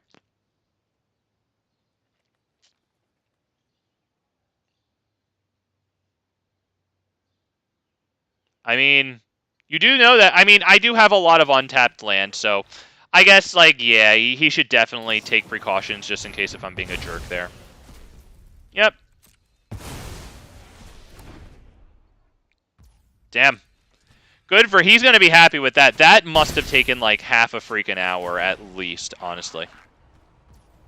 Yup, we each gained that much life, but, it's not about that. It's about now that he has so much life. At the beginning of your end step, if you have at least 15 or more life than your starting life total, each player who this attacked loses the game.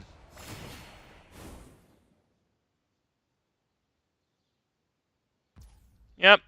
There you go. Good for you, dude. I'll let him finish it here, I guess.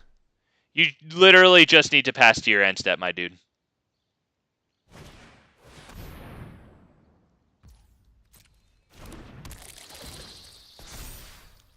You're going to do that, so now you also have to do the trick. You can't just pass to your end step. The game didn't take long enough. There he is. There he is. All right. Jesus. Wow. All right, boys and girls. My goodness. Is that a tick? Is that a freaking tick on me? It might be a tick on me. Okay. Jesus.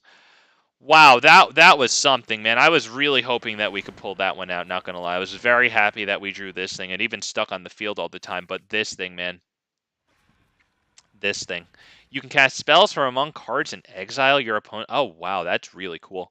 And you can spend mana. This is a really cool card. Wow, and at rare, too. That's pretty darn nice, right? That's a cool freaking card, man. Damn, man. Wow. You know what? I just realized, you know what I could have done? It says non-token creature. So when the Thalia and the Gitrog Monster attacked, I could have sacrificed this or this, right? Because those are tokens. And granted, I wouldn't actually draw the card from Midnight Reaper, you know, but I still would have drawn the card from the Moldavine Reclamation there. Whenever a creature, any creature you control dies, you gain 1 life and draw a card. So maybe we would have gotten the kill for this thing. And also, he wouldn't have been able to cast our Scoot Swarm, not that it really mattered. Damn it. Damn, man, that's woo! Good game to him. Good game to he played a really good one there. Damn. I wish I got that one. Oh man. All right, guys. So it looks like tomorrow I can go ahead and open a golden pack there. So that will be nice, because I would definitely like to get some of the multiverse legends from the new set. By the way, all the Praetors are in there. Like I got Elish Norn from the multiverse legends that comes with the new March of the Machine set. Um, there's freaking Elish Norn. Let me just see if I can start this new deck. But I really want Sheoldred, because I would love to put that into, like, Zayatora. I think Sheoldred Whispering would even go into this deck, right? Because we can just keep bringing back our creatures. And then, like, maybe I could play another version of this with Teysa Karlov and a bunch of creatures that like getting sacrificed, you know? Let's see. Let's put it to Historic. I think that'll be good, right? And then go to Not Collected. And where is it?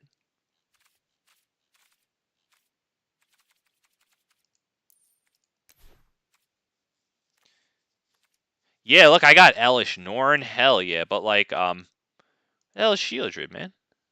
Is it back here? Is it behind that one? Oh, here it is. Yeah, I want this so bad, man. Oh, please give me the freaking Sheoldred. I would love to get this without putting the Mythic into it. I'd like Ragavan too, not to run it as a commander, but just to put it in like some decks. Oh man, that would be awesome. All right, guys, I think we're oh, Goreclaw's in there too. Cool. Okay, yeah. I think we're oh, and Urabrask. Oh, I want Urabrask too so bad. Yes. Oh, that would be so great. In a Tally and Ilharg. Oh yes. All right, guys. I'm freaking done here. Take care of yourselves, boys and girls. Take care of each other. Oh my God, we'll see you. We'll see you tomorrow, 6 p.m. Eastern Standard Time, right back here. Bye, guys. Holy gosh.